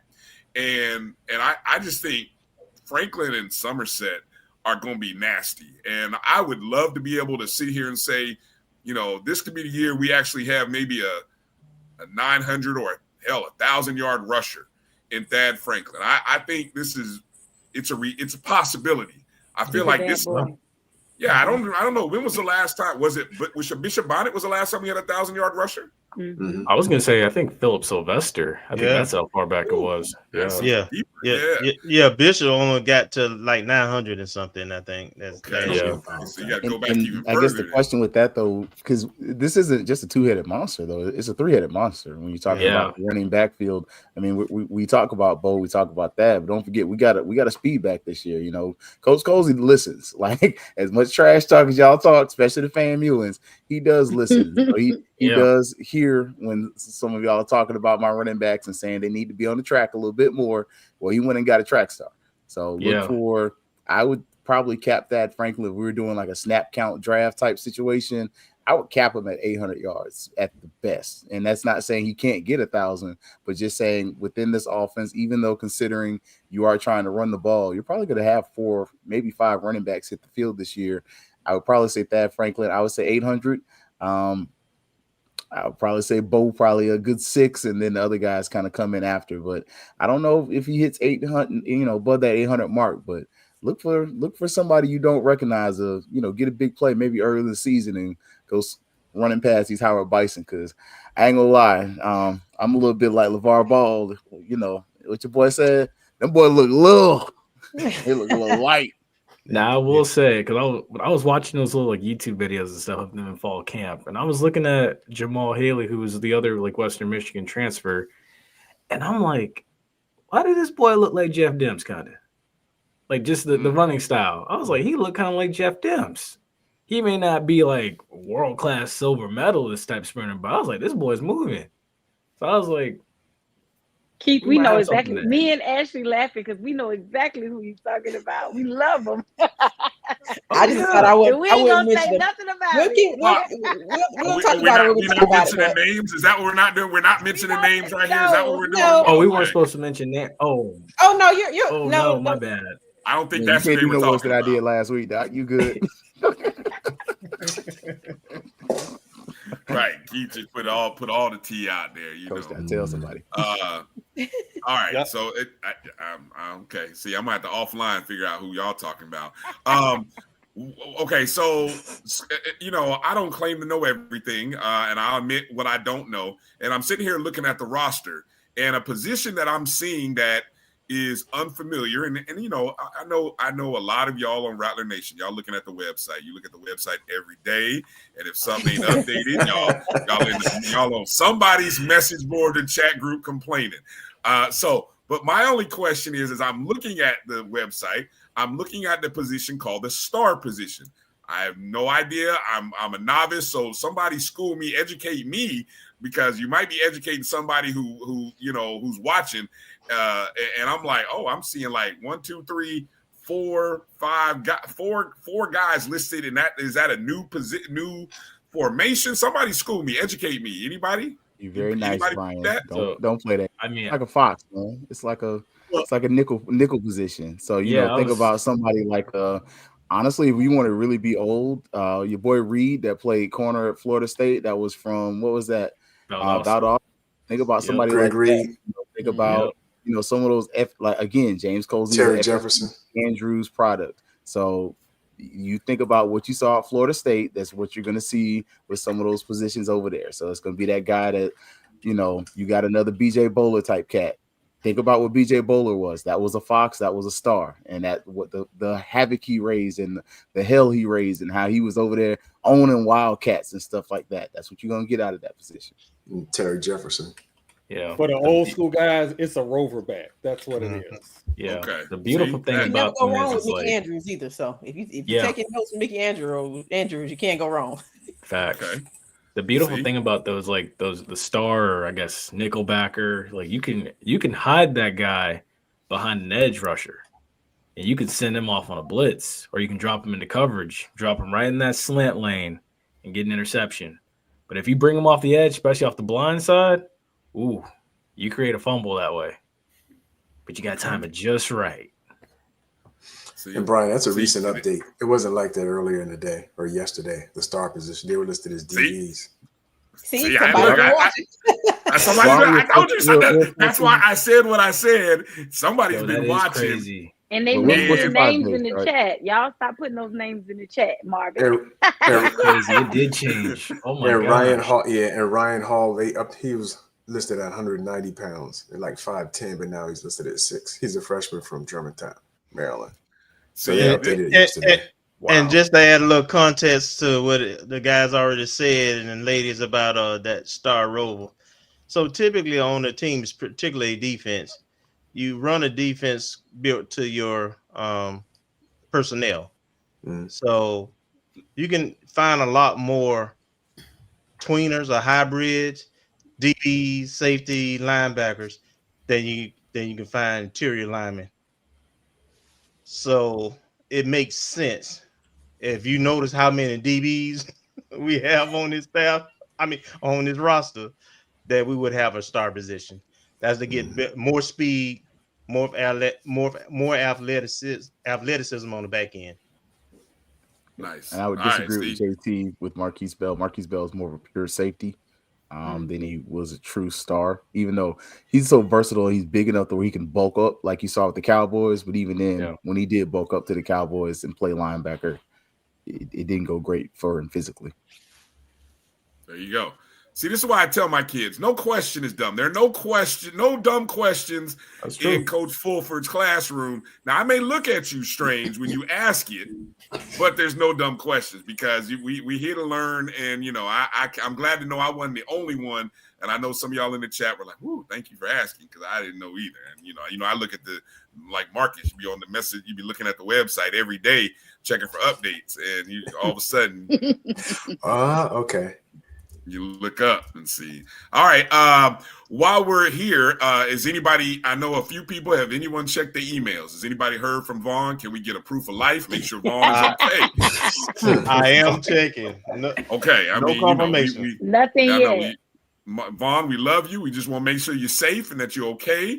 Coach Colzie, if you're out there, we just want to make sure you're safe and okay. Because, I mean, we want to be able to talk about it before we close the show. I'm going to be honest. I mean, I know I don't want to have to go to bed wondering because then all of a sudden some of y'all on the chat group are going to be chatting all night and I'm about to put y'all on mute so that I can get some sleep. That my phone ain't going. Might have to do a marathon and stay up till these. Yeah, you know. Look, some of us have to leave. I might do that, Ashley. I might be up for that. I know some other people. Let's keep it real. Okay, let's go through the. You guys up for going through the 2025 schedule, kind of in a game by game look ahead, huh? You guys ready to do that? Let's do it. All right, let me see how I'm gonna make this work. All right, because I got these nice little game by game graphics. Let me see. I'm gonna go to this, and then I'm gonna go here. All right. So game number one. Let's kind of run through them here. Game number one, Orange Blossom Classic, right down there in South Florida, 4:00 Eastern. Of course, Larry Scott, the head coach of Howard. The game again on ESPNU, 4:00 Eastern. Rattler Sports Network, if you're looking for some audio coverage. And of course, I already mentioned it'll be on the Black College Sports Network as well. We'll go down the line. We'll see down there. That's Ashley and then Tashay. You guys want to do? You want to do predictions, or you just want to know how you want to do this? I'm up for any way and any style. What are you guys up for? Put it on wax. What do y'all think? Let's put it on wax. Put it on wax. Go through any prediction or big takeaway from this game. And we don't have to predict scores or anything like that, but let's go through it. Ashley, you're up first. I predict a big game from Thad Franklin at running back. And I also predict a win, of course. And I do predict I also predict defensively to see the defense flying around. But a W and a hot take is a big game for Thad Franklin. Kind of like I recall him having a pretty good game, the Classic last year. Yeah. Kind of like it. I have that. I don't know why, but I just had that feeling for Thad for this game. Nice. And think about it. That'll be going home. This is home. That'll be in front of his family. Ooh, okay. There's an extra bonus. Didn't know that. All right, go ahead, Tashay. Yeah, I'm gonna echo Ashley, but you're not gonna get me to say we're losing. I don't care if we're playing UM, we're gonna win. Okay. No, I'm just kidding. But yeah, definitely a dub for us. And I think that this is Colzie's. This is the rematch of the Celebration Bowl. I think that this is Colzie's opportunity to really open up his. Although last year's his first year, this is his first real team players, all that. And so this is his chance, that statement win. Colzie needs to go down there, win big, win substantially with no questions asked. And I think that Howard is the team to do it because from what I understand, the players are small. The quarterback room is iffy. The coach, they said, has just checked back in maybe like 2 or 3 weeks ago. They said he was checked out. So I think this is the opportunity for Colzie to go down there in front of his family, because Colzie's also from He's Miami. from Miami as well. So this is home for a lot of our guys, and it's going to be an exciting weekend. You got Bethune and FIU playing on Friday. So it's going to be a lot of good football going on. I'm going back home, so don't embarrass me. No, I'm just kidding. So, yeah, big dubs all around. All right.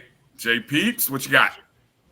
So for this game right here, I'm definitely looking at Howard's secondary and all the things that they lost last season in it. So I do think that they're at a disadvantage there, obviously. So, I think, in this game, obviously you want to establish the run first, but I think in doing so, you unleash whoever the starting quarterback may be. And then, you get the ball to your playmakers, Kenari Wilcher, Jalen Rogers and company.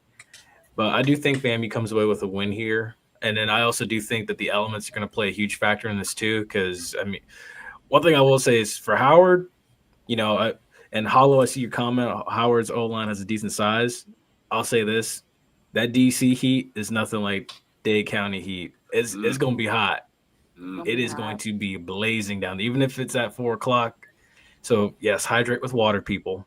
But I got FAMU winning this one. I think FAMU's going to wear them out, honestly.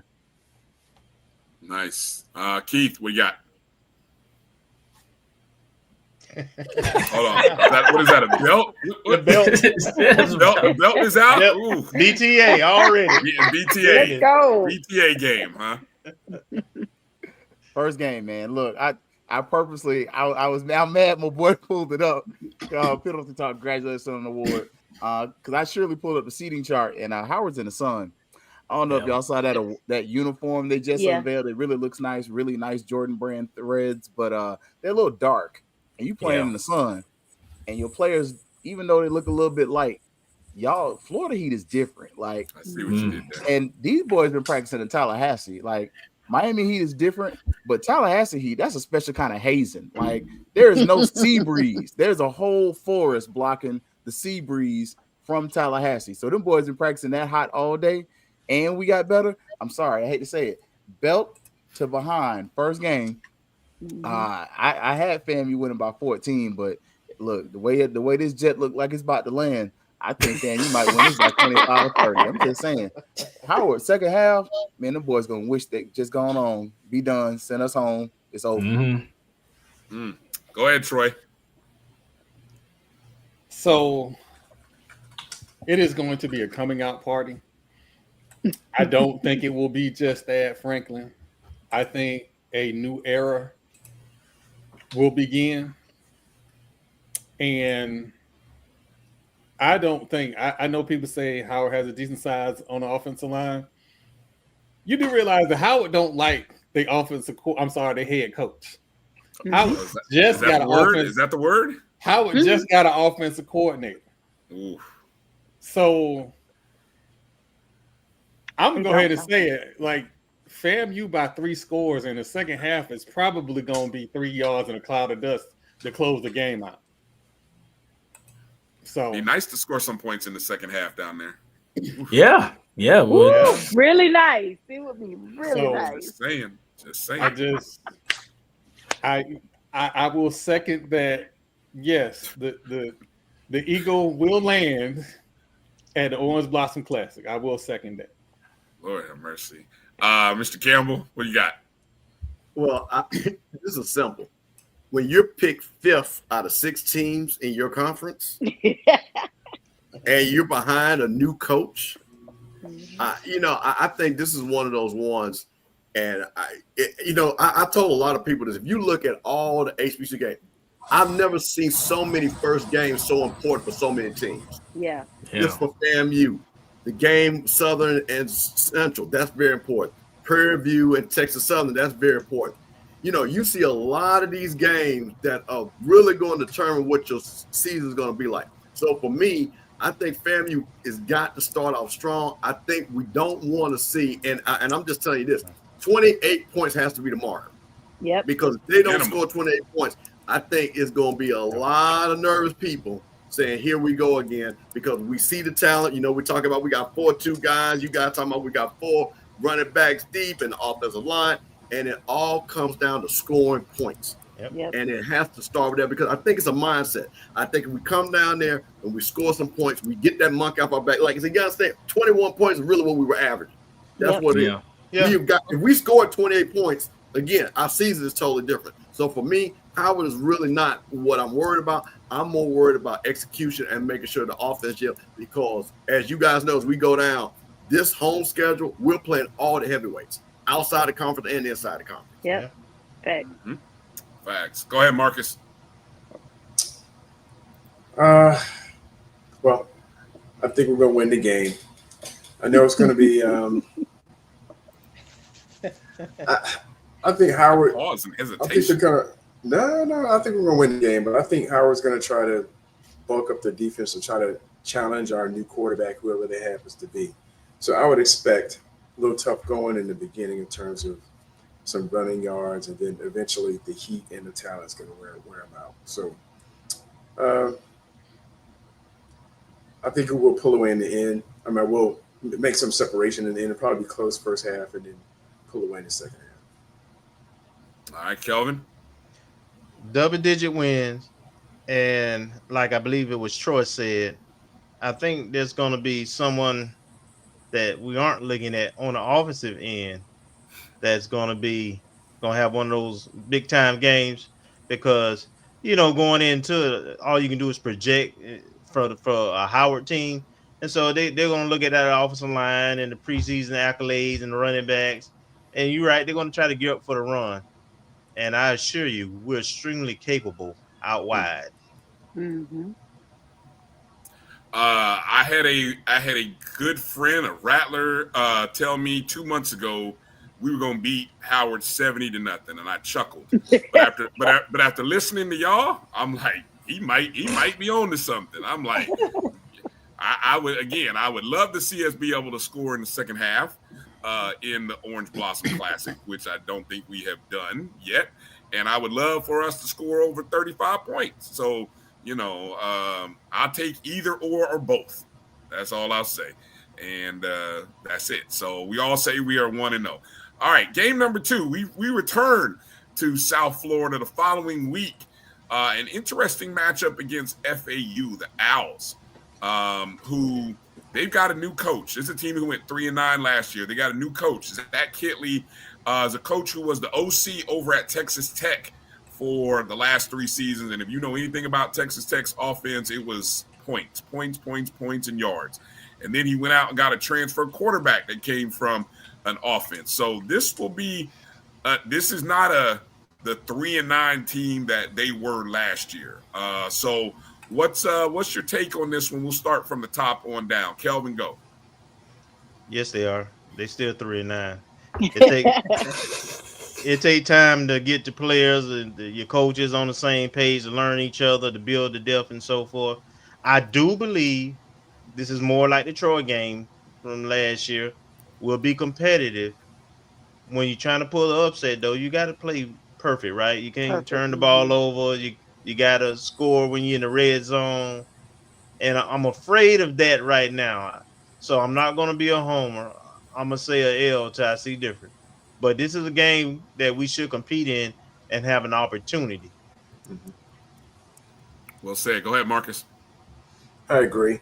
I think this might be a 1 or maybe 2 L's during the season potentially. But with a rookie head coach, they're not really like gangbusters. And it's the second game of the season. We have a tremendous opportunity. And like Kelvin mentioned earlier, we have a lot of experience and a lot of key positions. So, I mean, it may be an L, but I don't think it's going to be like a Power 4 L. I think it's going to be a lot closer than people think. Mr. Campbell? So, I had to do some research, and you guys correct me if I'm wrong. The last time we beat an FBS opponent was Miami. Is that correct? I think I'm pretty correct on that. Mm-hmm. Sounds right. Yep. Yeah. So unfortunately, we just have not been able, and we've had some strong teams since 1979 on. So I just think that this is one of those games that, unfortunately, I think sometimes the depth works against us.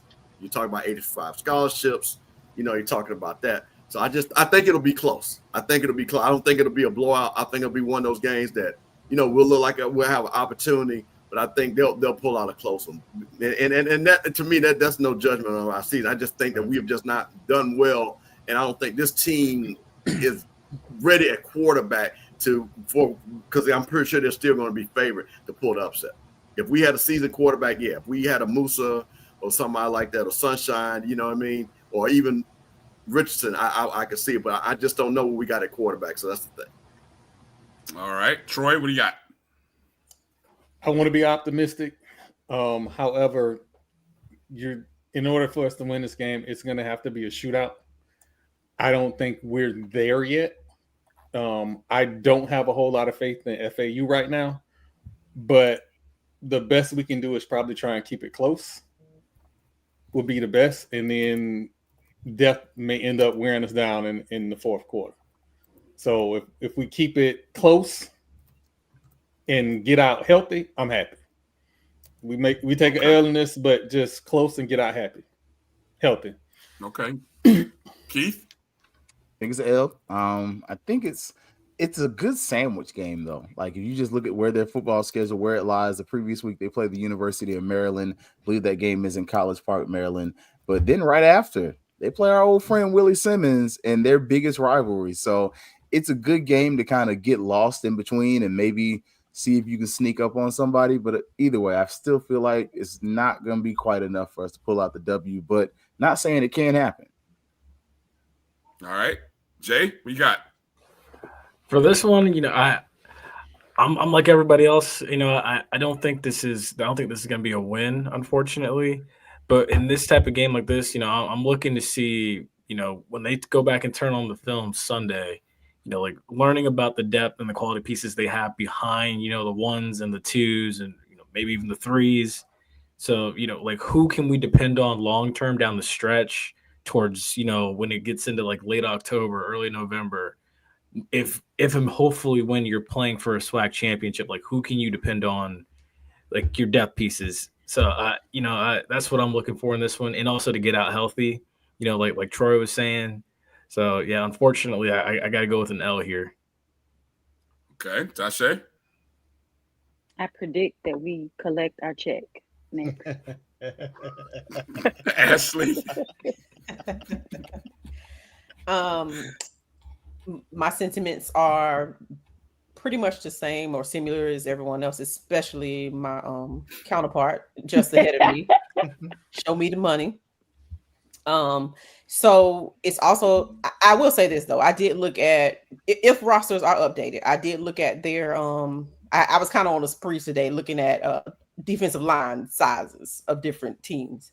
And I noticed that what I saw, they weren't astronomical. Like our defensive lines were comparable in size. Mm-hmm. I'm not saying that they weren't. It wasn't as extreme difference like we'd see maybe at a SEC school, ACC school, one of those level schools. So that just kind of tells me that we have a chance to kind of perform well. I do have the sentiments of the rest of the crew, but I do think this is also an opportunity to have a respectable score and gives us a chance to kind of test ourselves depth wise, scheme wise, who can go in, because this will probably be, I'm assuming, one of the tougher games. Typically we play out of conference games that are kind of feel like they're out of reach before the season even starts, especially on paper.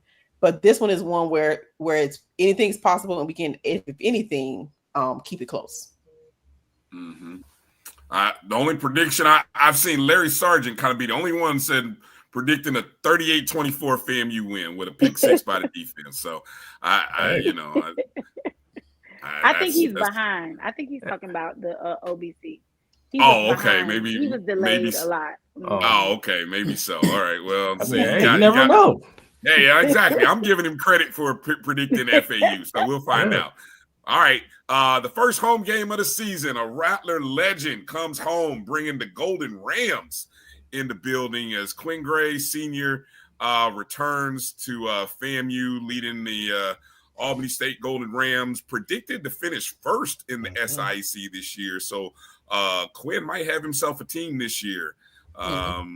It'd be interesting. Ashley, what's your thoughts there on the first home opener there? 7 p.m. on SWAC TV. It's going to be first home opener. Brad will be bumping. In my place of employment, I order parts for F-35 jets. So, and that's real life. I really do order parts for F-35 jets in order to make sure that we are able to defend our country, because that's very important and it's one of our biggest lines of defense. So that'll be an opportunity to smell the back street, the front street, all the vendors, all the barbecue, all the food, and just first home games for Bragg is always a good time, no matter who we play. I do believe that Albany State will come in and play hard. It's a homecoming for Albany State's head coach. You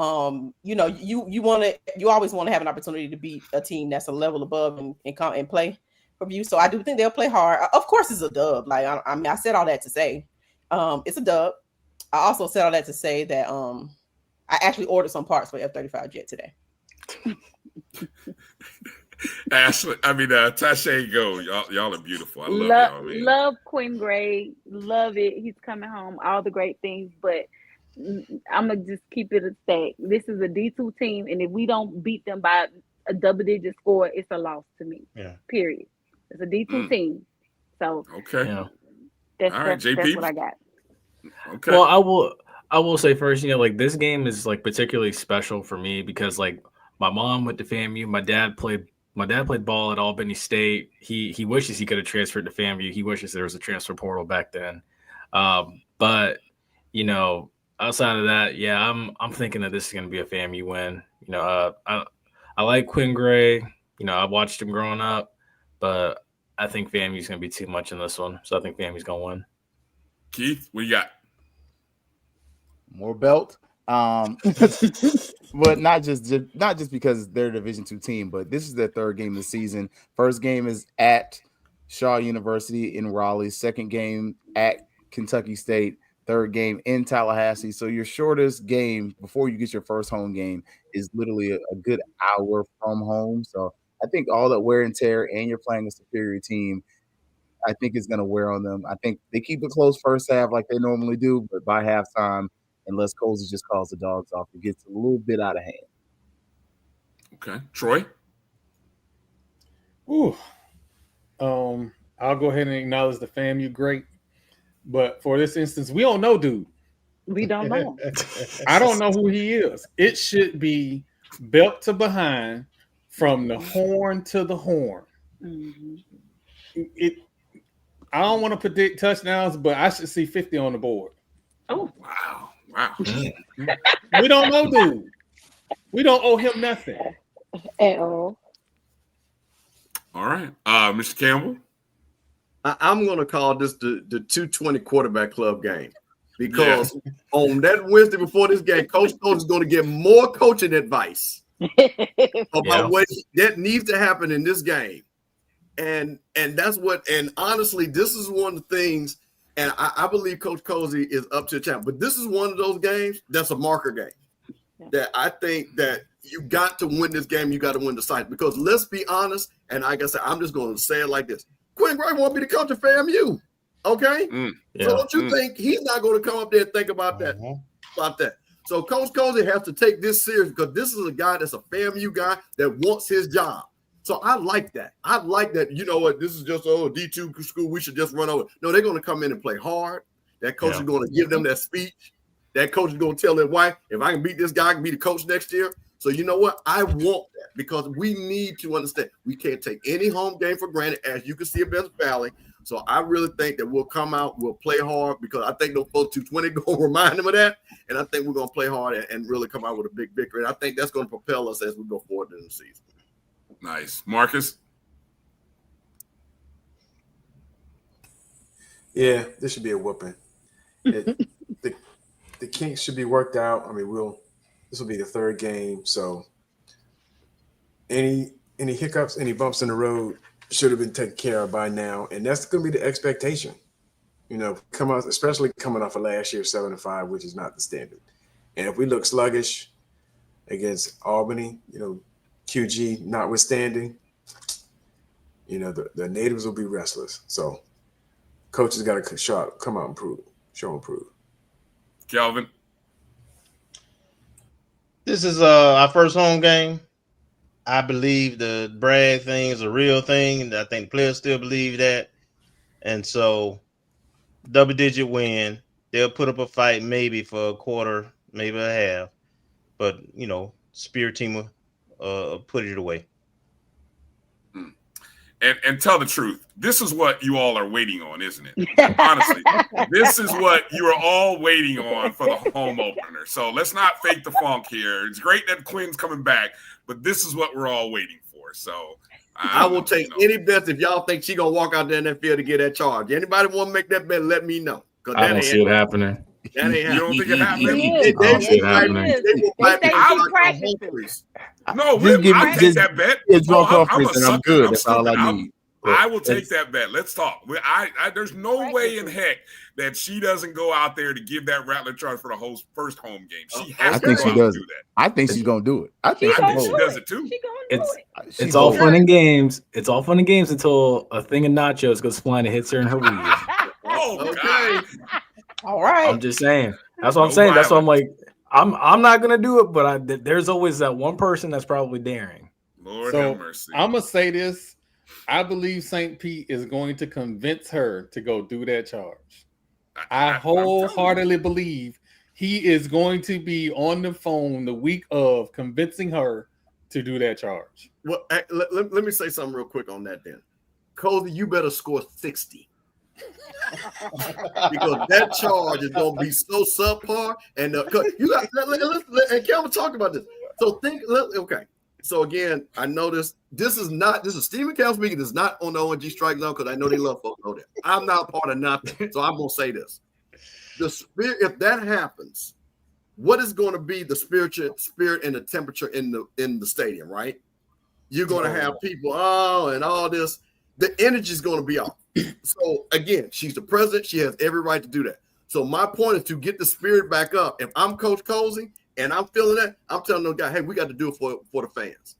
So then we got to put up 60. Because if we have a subpar showing on the field and that's not a good mixture for the rest of the season. So I'm just going to say it. And I said it. Nobody else did. Is it going to be worse than Dr. Beer's first one, boy? That first Rattler charge was shaky. I will say this. Nobody expected anything out of Dr. Beer, so it was okay. But this right here, nobody wants to, unfortunately, at this stage. Again, President, I wish her well. And like sometimes you just got to grow into things. You know what I mean? Yeah. So here's what I'll say. Let me tell you okay, I'm going to say this, and I know we got to move on. If I was her, before she gets on the mic, she need to say, you know what, y'all? We get a new stadium in 5 years. Now she do that. Hey, let's get it. So, hey, press, that's what you need to do. Announce a new stadium in 5 years. There you go. 5 years is plenty of time. Oh, all right. Good stuff. The first conference game after a bye week, the first conference game, we welcome in Alabama State into Bragg. Ken Riley Field at Bragg Memorial Stadium. September 27th, 3:00 Eastern. The game is set for HBCU Go. Eddie Robinson Jr., his fourth year. Of course, FAMU has won the last 5 meetings against Alabama State. We have not lost to them ever since joining the SWAC. They bring in potentially Andrew Body. We didn't get to see him last year, but if he makes it into game 4, last year he got hurt first game of the year, but we'll finally get a chance to go up against Andrew Body. What do you think? How does this one play out, Kelvin? We'll start at the top. Go down. This is a big game, not only because it's a SWAC East and it's our first game, but this Alabama State is one of the teams on our schedule that is capable. Now, I believe that we have the advantage in their minds, right? Because we haven't lost to them. But I would tell you, Body, if he's healthy, is good enough with the defense they're gonna have and everything around them. And also, I think he's gonna be extremely motivated because he likes FAMU. He likes FAMU a lot. He was interested in FAMU, so we have to be ready with our A game because I think if he's healthy, he's gonna bring his A game. With that being said, we in Bragg, we hadn't lost to him. We ain't finna lose to him now. FAMU dub. Marcus? Yeah, I said a FAMU win, and I think we're going to be extra motivated because this is one of the teams that's, for lack of a better term, like Kelvin just said, chasing us. They haven't beat us in the conference in the last 2 or 3 years. It's been the triumvirate of who's going to win the SWAC East between us, Jackson, and Alabama State. And Alabama State's the one that has not climbed to the top of the mountain. And I think that continues. It'll be interesting to see if the defense continues the trend that it's been on the last couple of years. It's been top FCS, not just top in the SWAC. But I think if I remember correctly, I think their defensive coordinator got a promotion, and we've got their defensive back coach last year. So they're losing a lot of personnel and on the staff and also on the field. So it'll be interesting to see if their defense is as good as it has been the past couple of years. If not, it's going to be a long day. All right, Mr. Campbell. So we interviewed Coach Robinson, HBC Coach's Corner, just recently, and we talked about something that Marcus talked about. They lost their defensive coaches, and they lost several players that transferred off that defense. Andrew Bonney, who I think is going to be dynamic. I think, again, he wanted to come to FAMU.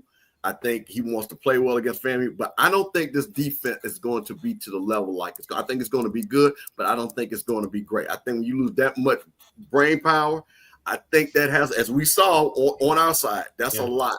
And I think too, and I'm going to say this again, the standard is the standard. And I think once again, Coach Colzie understands what people are expecting. So this is where we start our whole new streak again, the Colzie streak. So this starts that from the SWAC side of the house. I think we win this game. I think this game is where we win this game 24-14, something like that. Nice. Troy? So everybody talks about Alabama State's defense. Alabama State's defense has never been their problem. It has always been their offense. They refuse for some reason to throw the ball. Going back to the Orange Blossom Classic last year, we talked about Andrew Bonney. They ran him on end arounds. I do not trust that offensive staff to put together a cohesive game plan to be able to keep up with the talent and scheme that FAMU is trying to run. This shouldn't just be a 35-14 game. This should be 35-7, 35-6. This should be decisive at home. This team does not like to play offense. We have offensive minds and we have offensive personnel. This shouldn't be close. Keith. Not so fast, my friend.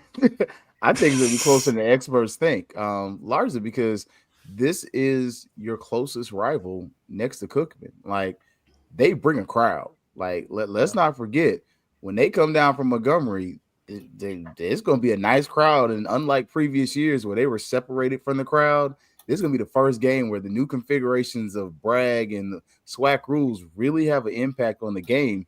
They're going to be right behind with their fans behind them and their band behind them. I think this game's close. I honestly, I could see this game being a 24-17 type game just because we're really saying that FAMU's offense has to score.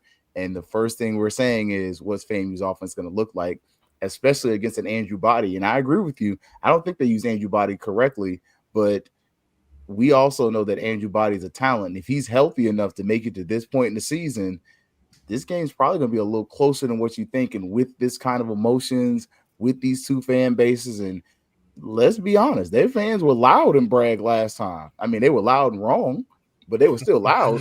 And we came away with the W. But this is going to be one of your best home environments of the season. I think for the price of the tea, whatever that it costs you to get in, if you want a classic experience at a non-classic price, this is probably the best game to go to in Tallahassee. That's not something homecoming related or Jackson State related.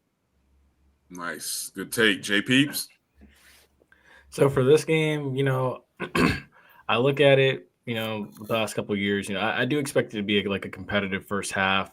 I had FAMU winning this game, but the thing about it is with this, I know Andrew Body's going to be motivated. Andrew Body wanted to come to FAMU, and he suffered his pair of injuries.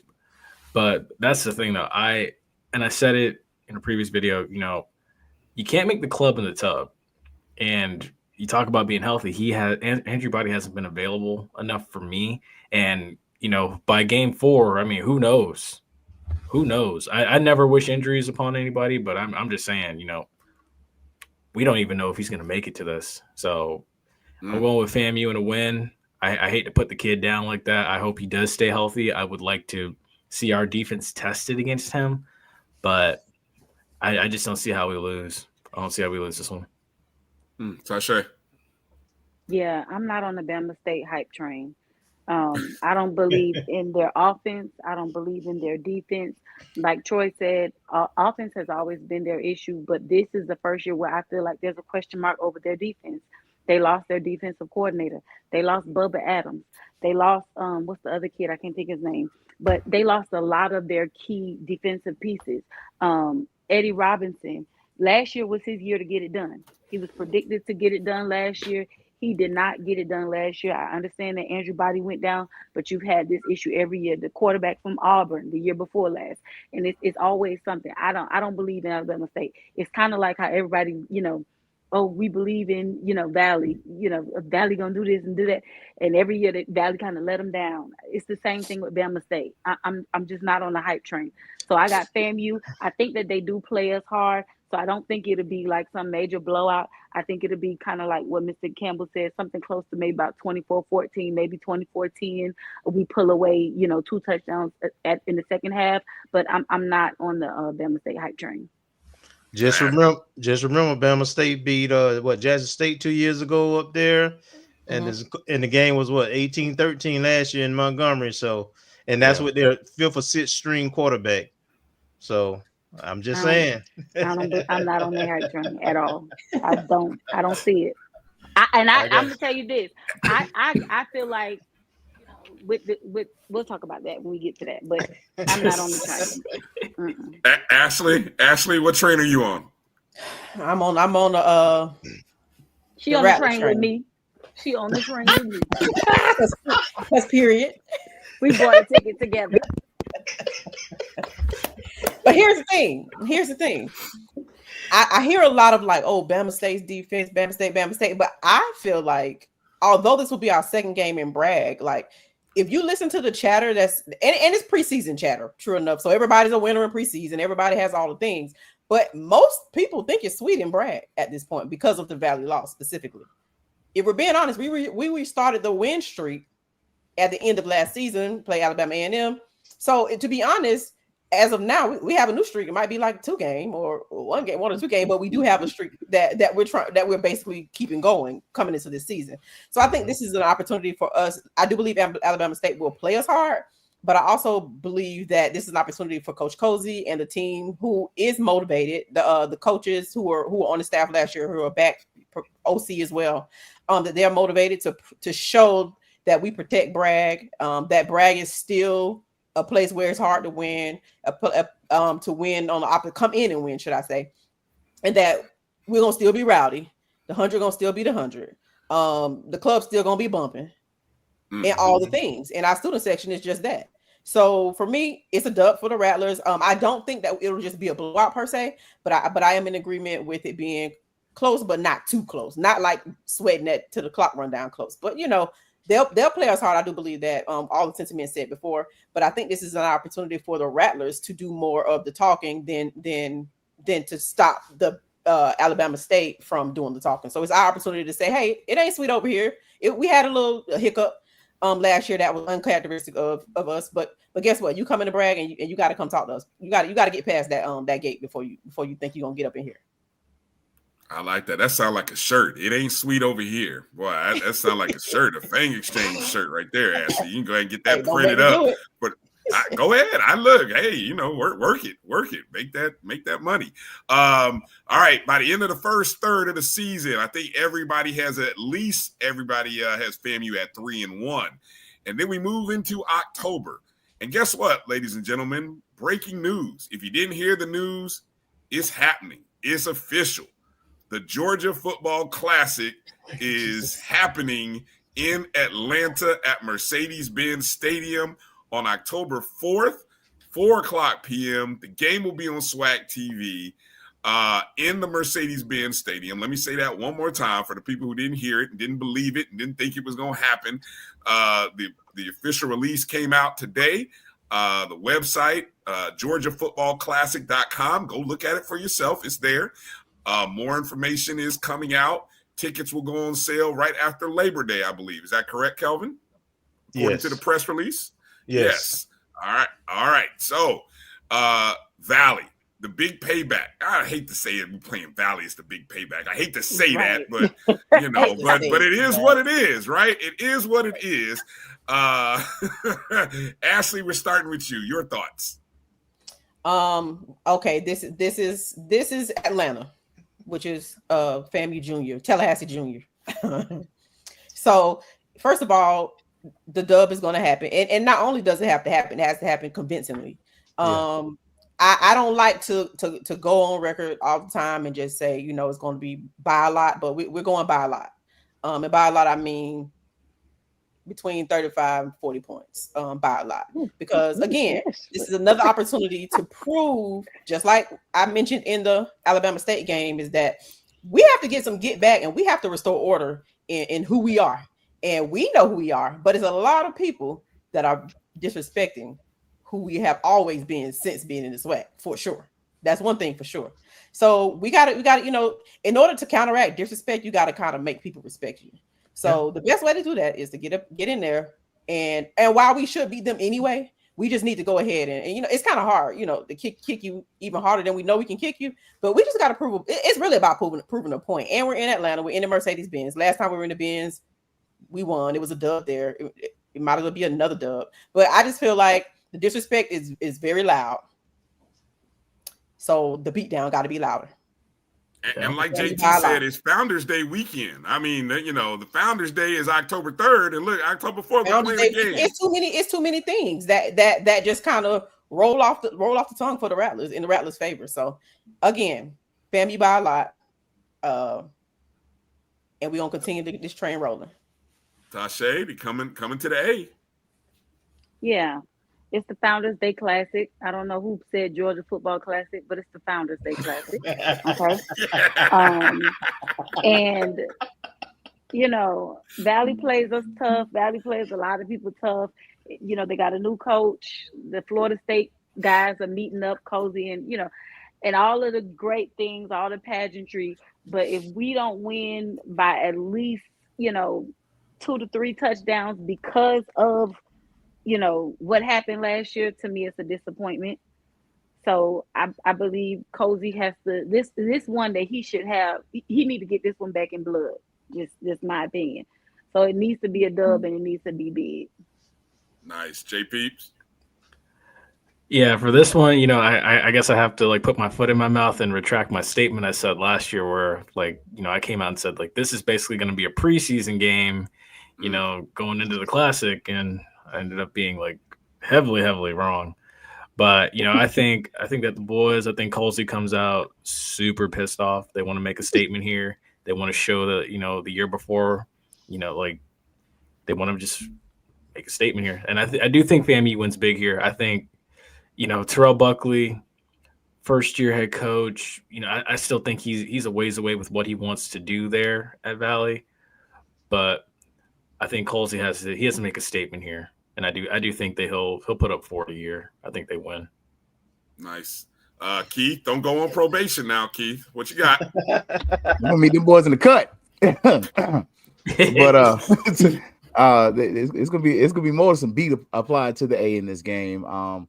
I will say this, you know, Colzie, this is Colzie's first time meeting up against his fellow Seminole, not teammates, because they played a little further apart, but Did you watch Terrell Buckley when they were here playing professional football in Orlando?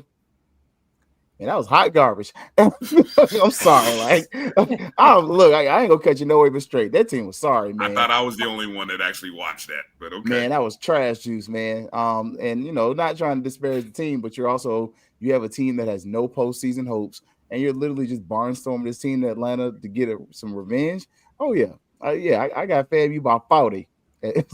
I think FAMU is going to apply some B2A, and the 40 is somewhat facetious.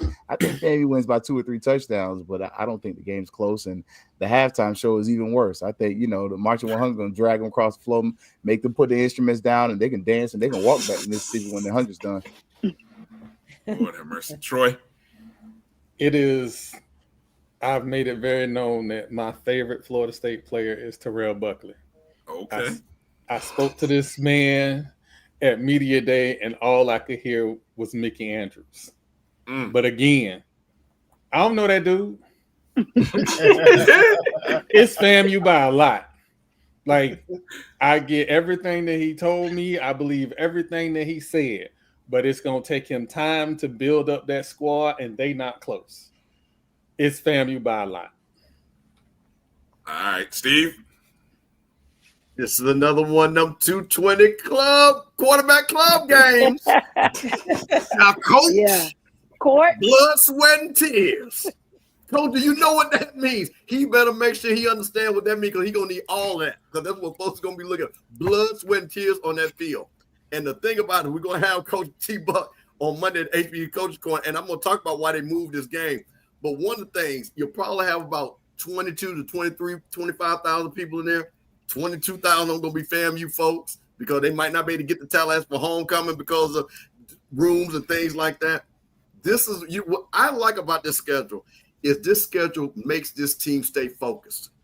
This schedule constantly makes you stay focused. So you can't come up there and say, "Oh, this is valid." No, you're going to be in Atlanta. You're going to have a lot of people, and and again, unfortunately, and guys, we all are on the podcast, and we know there's a group out there that are just living for this game, and it's going to be a lot of noise, and the kids are going to hear a lot of noise. You're going to have people that honestly believe that Valley is going to beat us.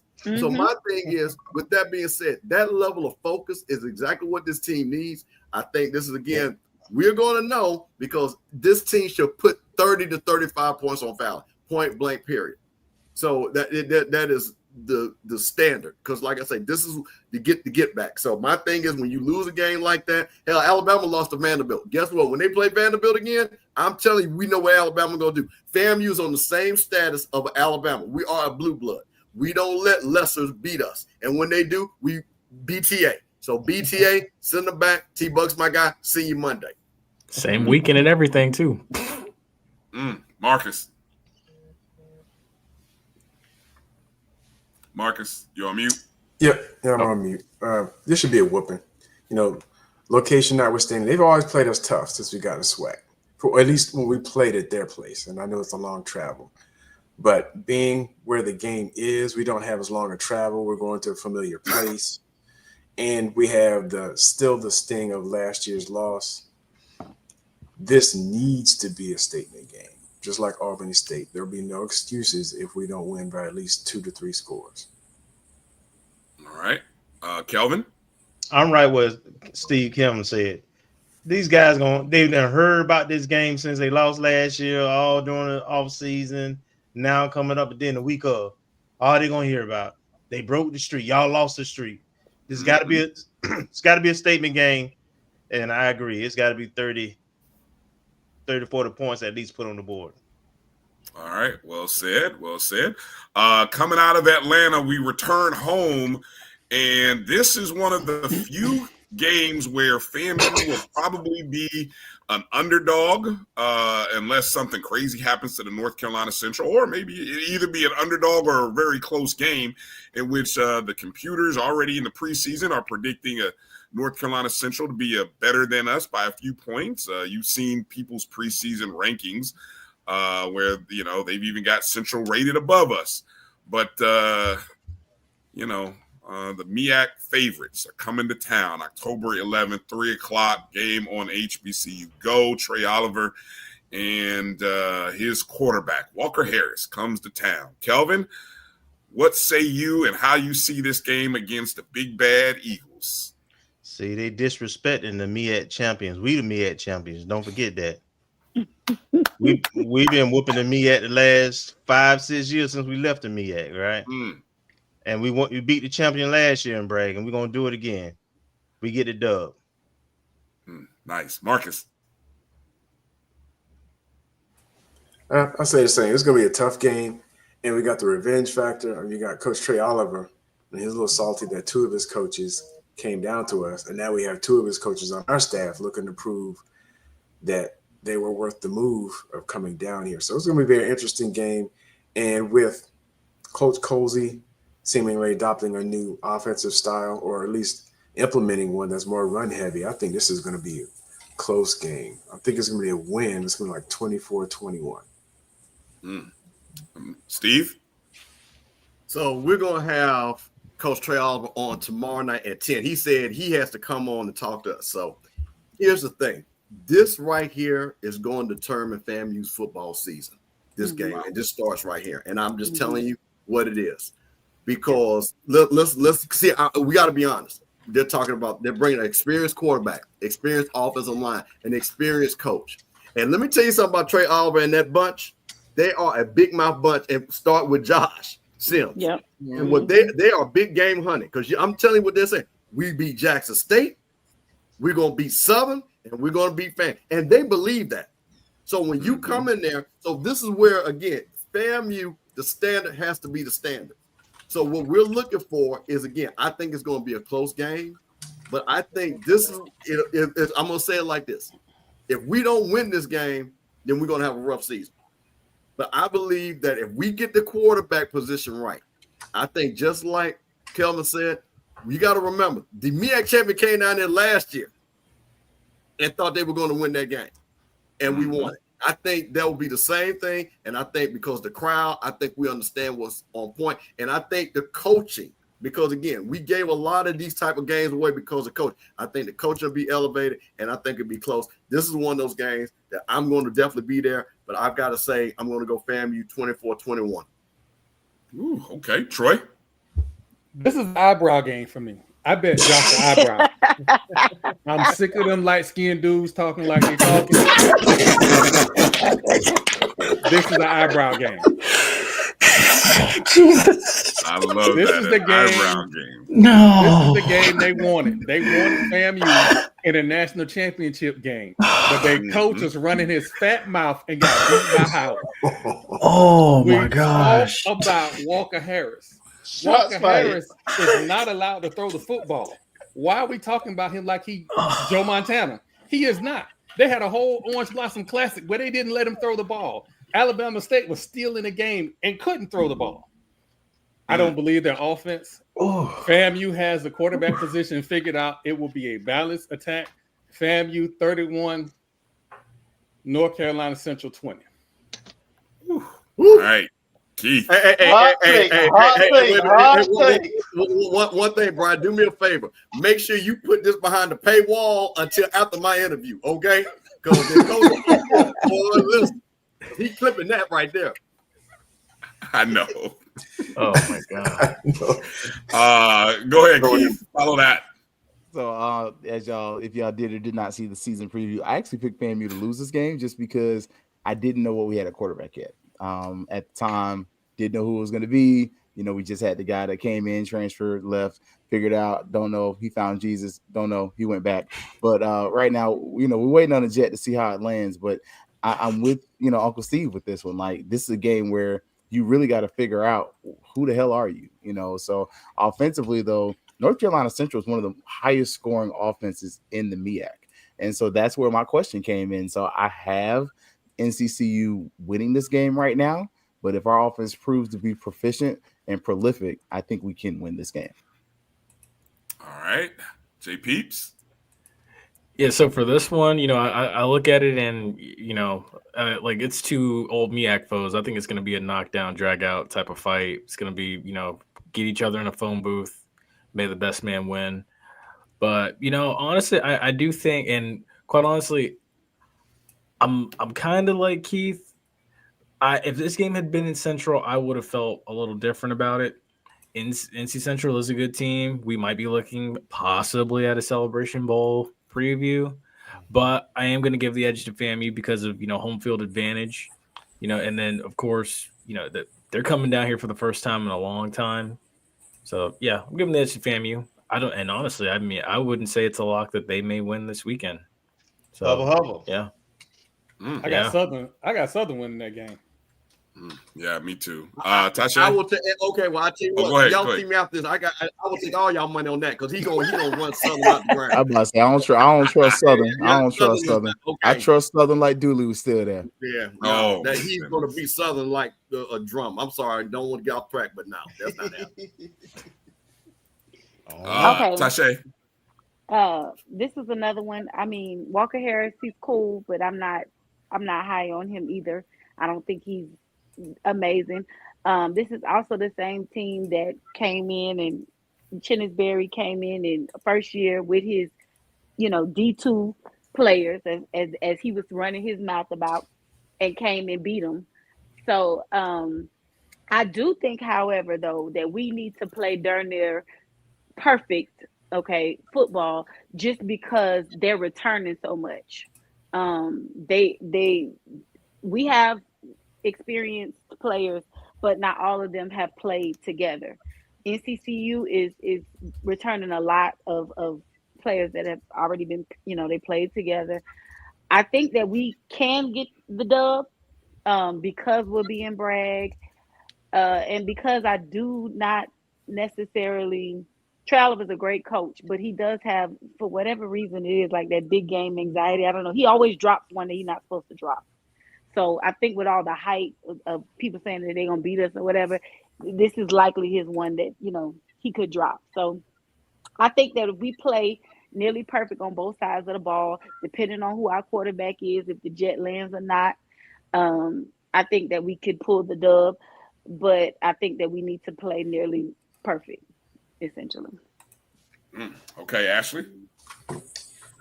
Well, my mentality and what I believe the team's mentality should be is, again, protect Bragg and make sure y'all know it's not sweet around here. If it's in Bragg, it's not sweet. Do I think it will be a tough matchup? It will be NCCU is not coming here without being poised and having returners, and Trey Oliver is an awesome coach, as we all know. So I do think it will be a tough game. I do think it will be close. I'm going with the dub. As a home team, there's been a lot of trash talk from the other side of the fence on this one. Again, we gotta get back to making sure you walk in here from the mental side of things. Like, mentally, people were beat before they stepped foot in Bragg. Mm-hmm. Sometimes they came in and they played us hard, and we had to, and sometimes we had to kind of come in and pull something out. But at the end of the day, a lot of games are won and lost in that mental battle of we don't even have a chance, or we have a slim chance maybe. So I'm on the train of continuing. If it's in Bragg, the team got to come out with very minimal errors. Defense has to play hard, has to neutralize that offense of theirs. We have some of their coaches, so it'll probably be emotional / high energy for both sides, because they want to prove a point. Our new coaches want to prove a point. They probably want to prove a point in their own way towards the coaches. So I think the energy would be high from both sides. But at the end of the day, it's still Bragg, and we got to restore the order. It's not one home game, and I'm not gonna say that. I don't care who we playing. It's not sweet over here, and we got to make sure everybody know that. Tell me you don't have them shirts already designed and printed, ready to go, Ashley. I see you back there working. You boy, I tell you, that shirt is ready to go. Hot off the presses. I don't take well to disrespect, and they've been disrespecting us a whole lot. Do you hear me? Out there and throw a pass, I would. Yeah.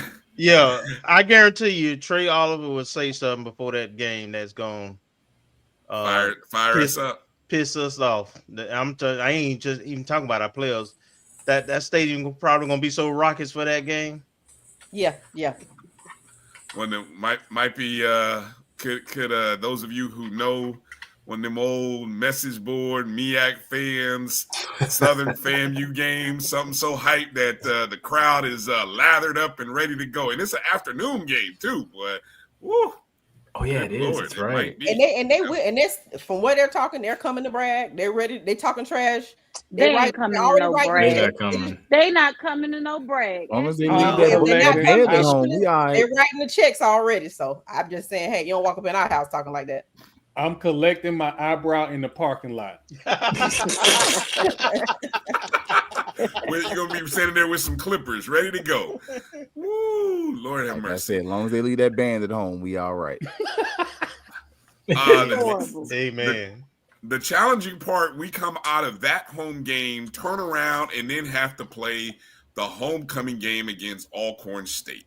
Now, we don't lose homecoming games, but man, talk about a challenging couple of weeks there coming off of North Carolina Central and then having to turn around and just forget about it and then go into homecoming week against Alcorn, who now somebody's going to have to correct me because I reached out to my good friend Charles Edmond the last time we played Alcorn. And he said it was October 30th, 1982. Jay Peeps, I heard your preview and you said it was 87. So somebody's going to have to school me and educate me on when exactly. I know it's been something like 40-something years, but somebody tell me exactly when the last time we played Alcorn State. So I know we're starting with Ashley, but if anybody, when it comes to you, if you got that intel, let me know or just put it out there. So go ahead, Ashley, on you first. Alcorn, we haven't played him in a while. I don't have the exact date, so I'm gonna let Jay Peeps do it because he has all the dates and the stats and the positions. He knows it all. And he's a walking sports encyclopedia, so I'm gonna let him handle that. But it's homecoming. Homecoming is always a time. We're a dub is in order for us. Alcorn, again, we haven't had to play them, so I haven't really seen them in the competitive spirit towards the Rattlers. But over the last few weeks, I've seen a lot of disrespect. The word of the night is disrespect. So with that being said, don't disrespect us, and we might be nice to you. But since you disrespect us, the beatdown got to be louder than the disrespect. Back and brag, homecoming, protect this house, and it ain't sweet.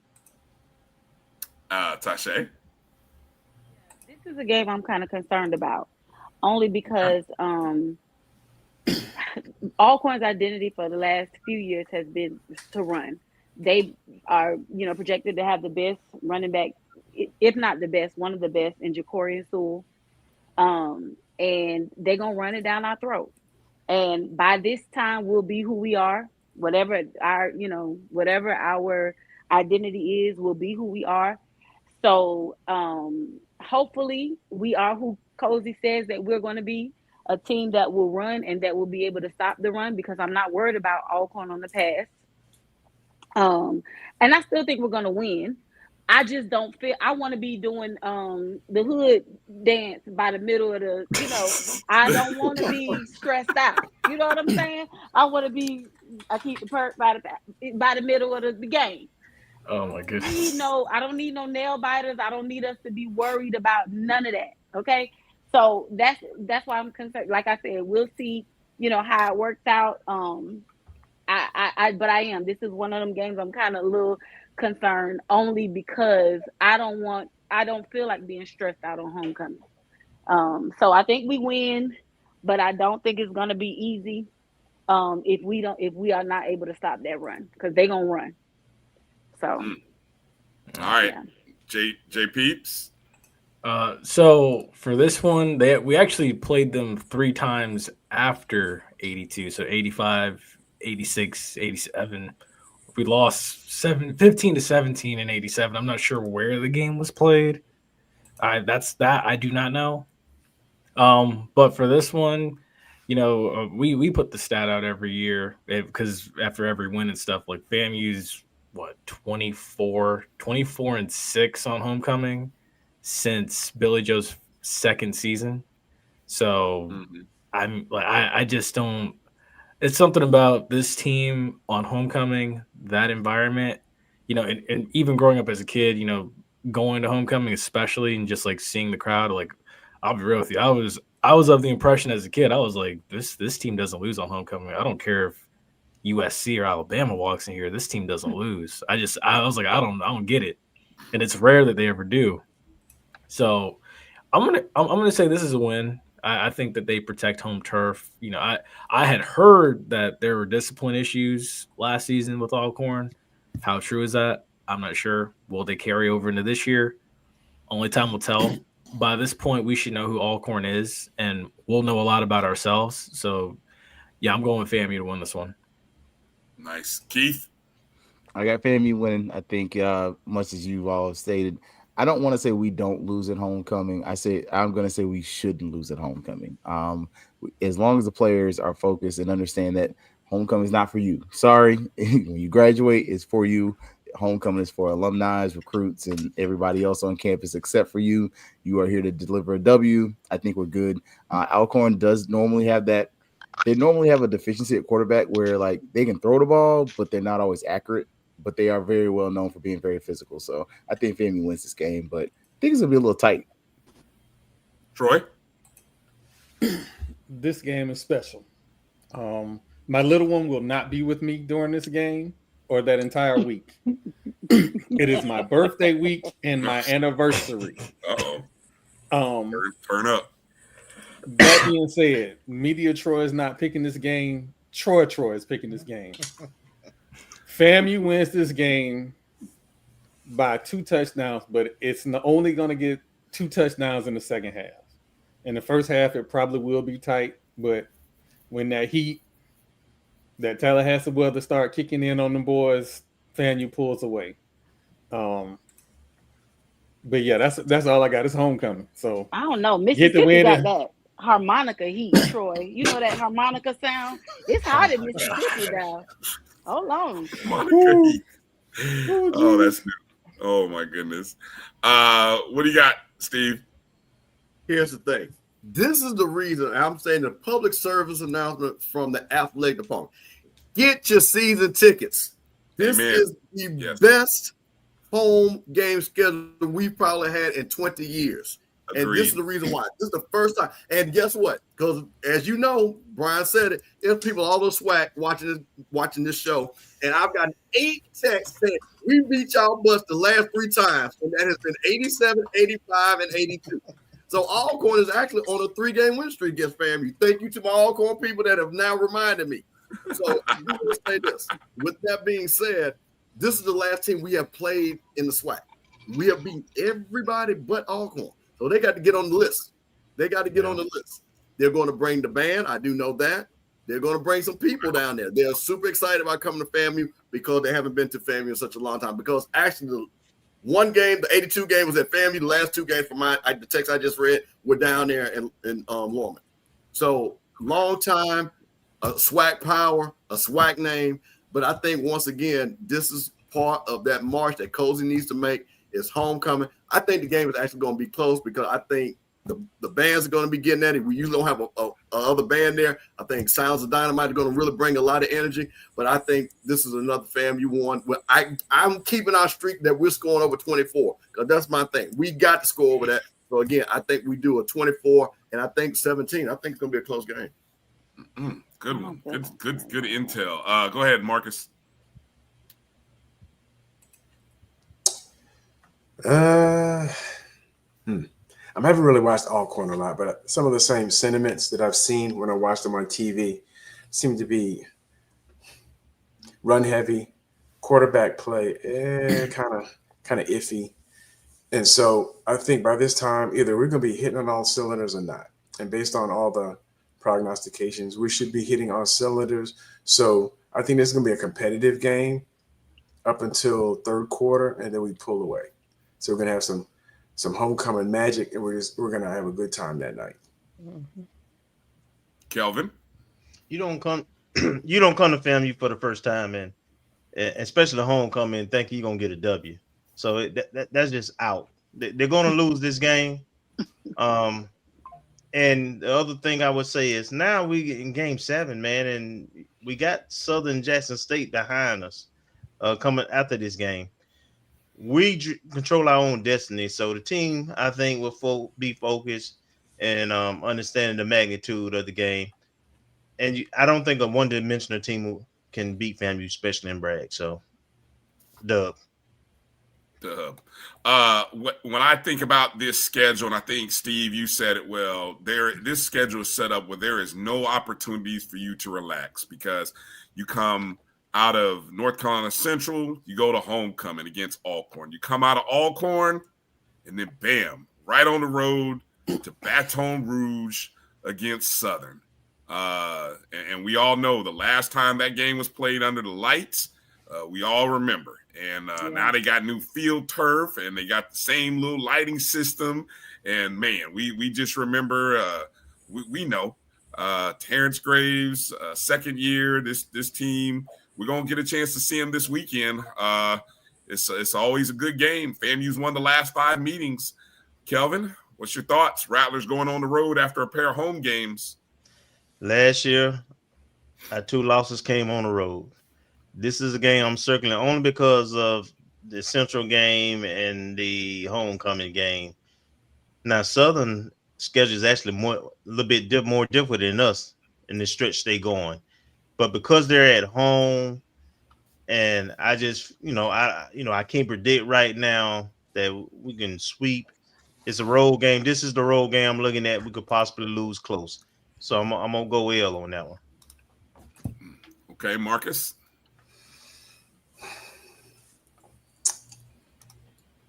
We got 2 second-year coaches. Southern has the home advantage, but even in the ones that were close, it seemed like they just didn't have enough to get them over the top for the last few matchups. And the ones in Tallahassee, well, I guess the first one was kind of close. But there's just something about Southern, and when we play them, I don't know, there's something near the end that just always happens to where we come out on top. So I think it's going to be a tough game, but I think we're going to win this game. I saw someone ask, anyone heard if is this on the 100 schedule of traveling road games? Yes. They have the money in the budget to go 100%. They're going. Beautiful. All right, pick it up from there, Steve. You got it. So there you go. So the Marching 100 will be there.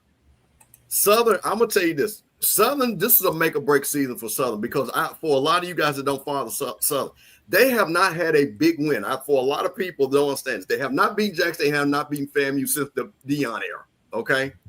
2 of their major rivals. One of the things also, too, we are 8-2 in the last 10 games against Southern. So for them, Southern has to win this game because the level of disrespect that has been growing against Southern as we do our shows has been growing every week. So this is the game. I'm kind of like Kelvin. This is the game. I think Southern finally gets it done. I think because we're going to go through a stretch. And this is where, again, when you look at Alcorn, you're looking at Central. If we get this Southern game, then we're Celebration Bowl bound because this show. But I think this is just going to be a tough road game. And I think Southern, is going to want to get back. And I think Southern is really looking to go because they're 3-16 over teams over 500. And we've added, 5 of those losses, 4 of those, 6 of those losses in that streak. So I think this is one that's going to be tough for me. I'm just being honest. I think, again, and the reason why, as I said, I will reserve the right once I find out who the quarterback is. I might come back on next week, might give me 5 minutes. Because this, so the problem, and I got to be honest, the problem with these predictions, I just don't know who our quarterback is. If I knew our quarterback, based on what I heard and am hearing, if that's the person, then we beat Southern with no problem. But I don't know. So I'm just going to try to be an honest broker. I'm going to say we lose this game, but I think we lose this game very closely. I think this is a game where we lose 27-24. Go ahead, Troy. So I have the show where one of my podcast mates disrespect Southern in such a way that he calls them Baton Rouge Tech. Wow. But I got to be honest, Southern scares me. They have the best walk-on in the nation in a position that is already quite loaded. Yep. The difference is going to be who is their quarterback. Yeah. I do think no matter who their quarterback is, unless it's some unknown transfer from a P4 school, I think we win the quarterback battle. This game scares me. I think FAMU wins, but it's close. Maybe a 3-point game. Go ahead, Keith. I got FAMU winning it, largely just because it's when I saw Southern football team, I saw a lack of speed, and I saw that's not. I know for those from Louisiana, it's almost a slap in the face. So I'm from Florida, so everybody's fast. But when I look at them and I compare them to Jackson State, when I compare them to FAMU, they don't look as fast and they don't look as big. They do look as physical. They have the heart, but it's those places inside the trenches where Southern is routinely getting whipped.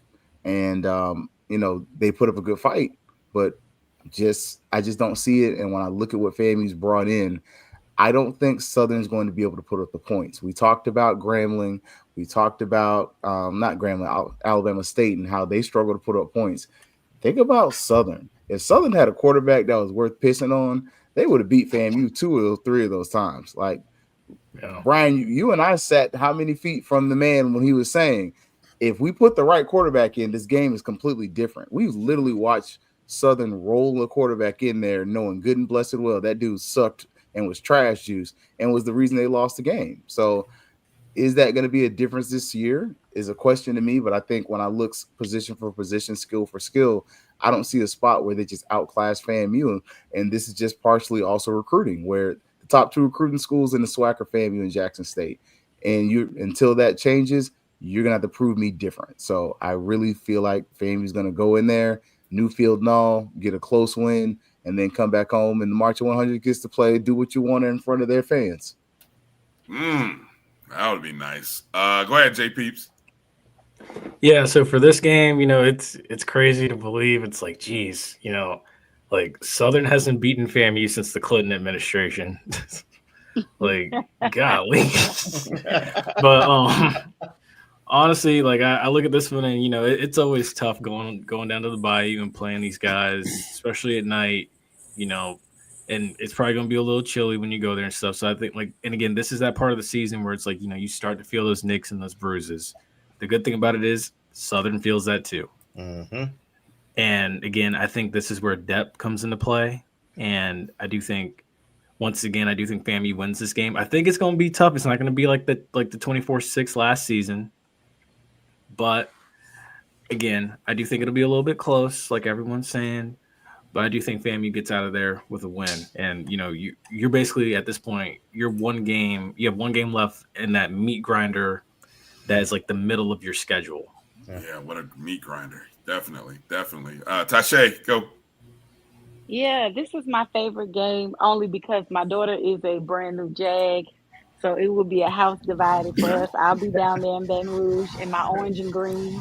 My daughter will be down there in her blue and yellow, all the blues that they have. And this is a trap game for me, in my opinion. I'm worried. I've been saying for the longest I was worried about this game. I don't know. They don't outclass us, like he said, in any arena. I've heard that Woods is going to be the quarterback. I heard that Cam McCoy is not, he's there, but I'm hearing that he's not taking the spot. I don't know. I do know, like Troy was talking about, Trey Holly is a walk-on running back, really good. And when we go to Baton Rouge, no matter how sorry Southern is, and they I don't know if it's somebody buried a chicken foot out somewhere or something. I don't know what it is. But them people, they figure it out. Terrence Graves gets it done. He figures out a way. So I'm not gonna say that we don't win this game, but I'm gonna say that this is a trap game, and I'm concerned about it. And a lot of people in the chat have been saying that we can afford to lose this game, and I just don't feel like we can, because with the schedule that Jackson State has, it is much more favorable. They don't have the same kind of gauntlet, and I just feel like we need to win this game. But I am concerned about this. I feel like it's a trap game. So take with that what you will. Okay, Ashley. I think this game will be, is there. I think Southern will be highly motivated, just simply off of the fact that they have not beaten us in a long time. Also, they're coming off of their success last year, and I've been seeing, media day interviews with Coach Graves, and different interviews on different podcast platforms in reference to Southern, and I just think that they're just going to be motivated across the board the whole season for them. You know, that they have a something to go for, and then playing us, we just had their number game after game, year after year. So I think they'll be motivated. I think this will be very close. It will not be an easy game to win. I can't say we will win or lose. I do agree with the sentiments of the Avengers up here on my screen with me, that we have to go and play well. One thing that will help me, you know, kind of lean to one side or the other is our quarterback situation, because Southern usually has a pretty good defense. They have the top defensive player in the SWAC right now. So depending on how our offense can get out here and score some points, makes the difference in how we can handle their defense. And then on the opposite side of things. So I do think this will be really close. And we have a great opportunity, even if it's just on the mental side of things, to win, because we kind of seem like we got mind control right now on the Southern Jaguars. So it'll be close and it'll be tough, but we got to come out with the dub.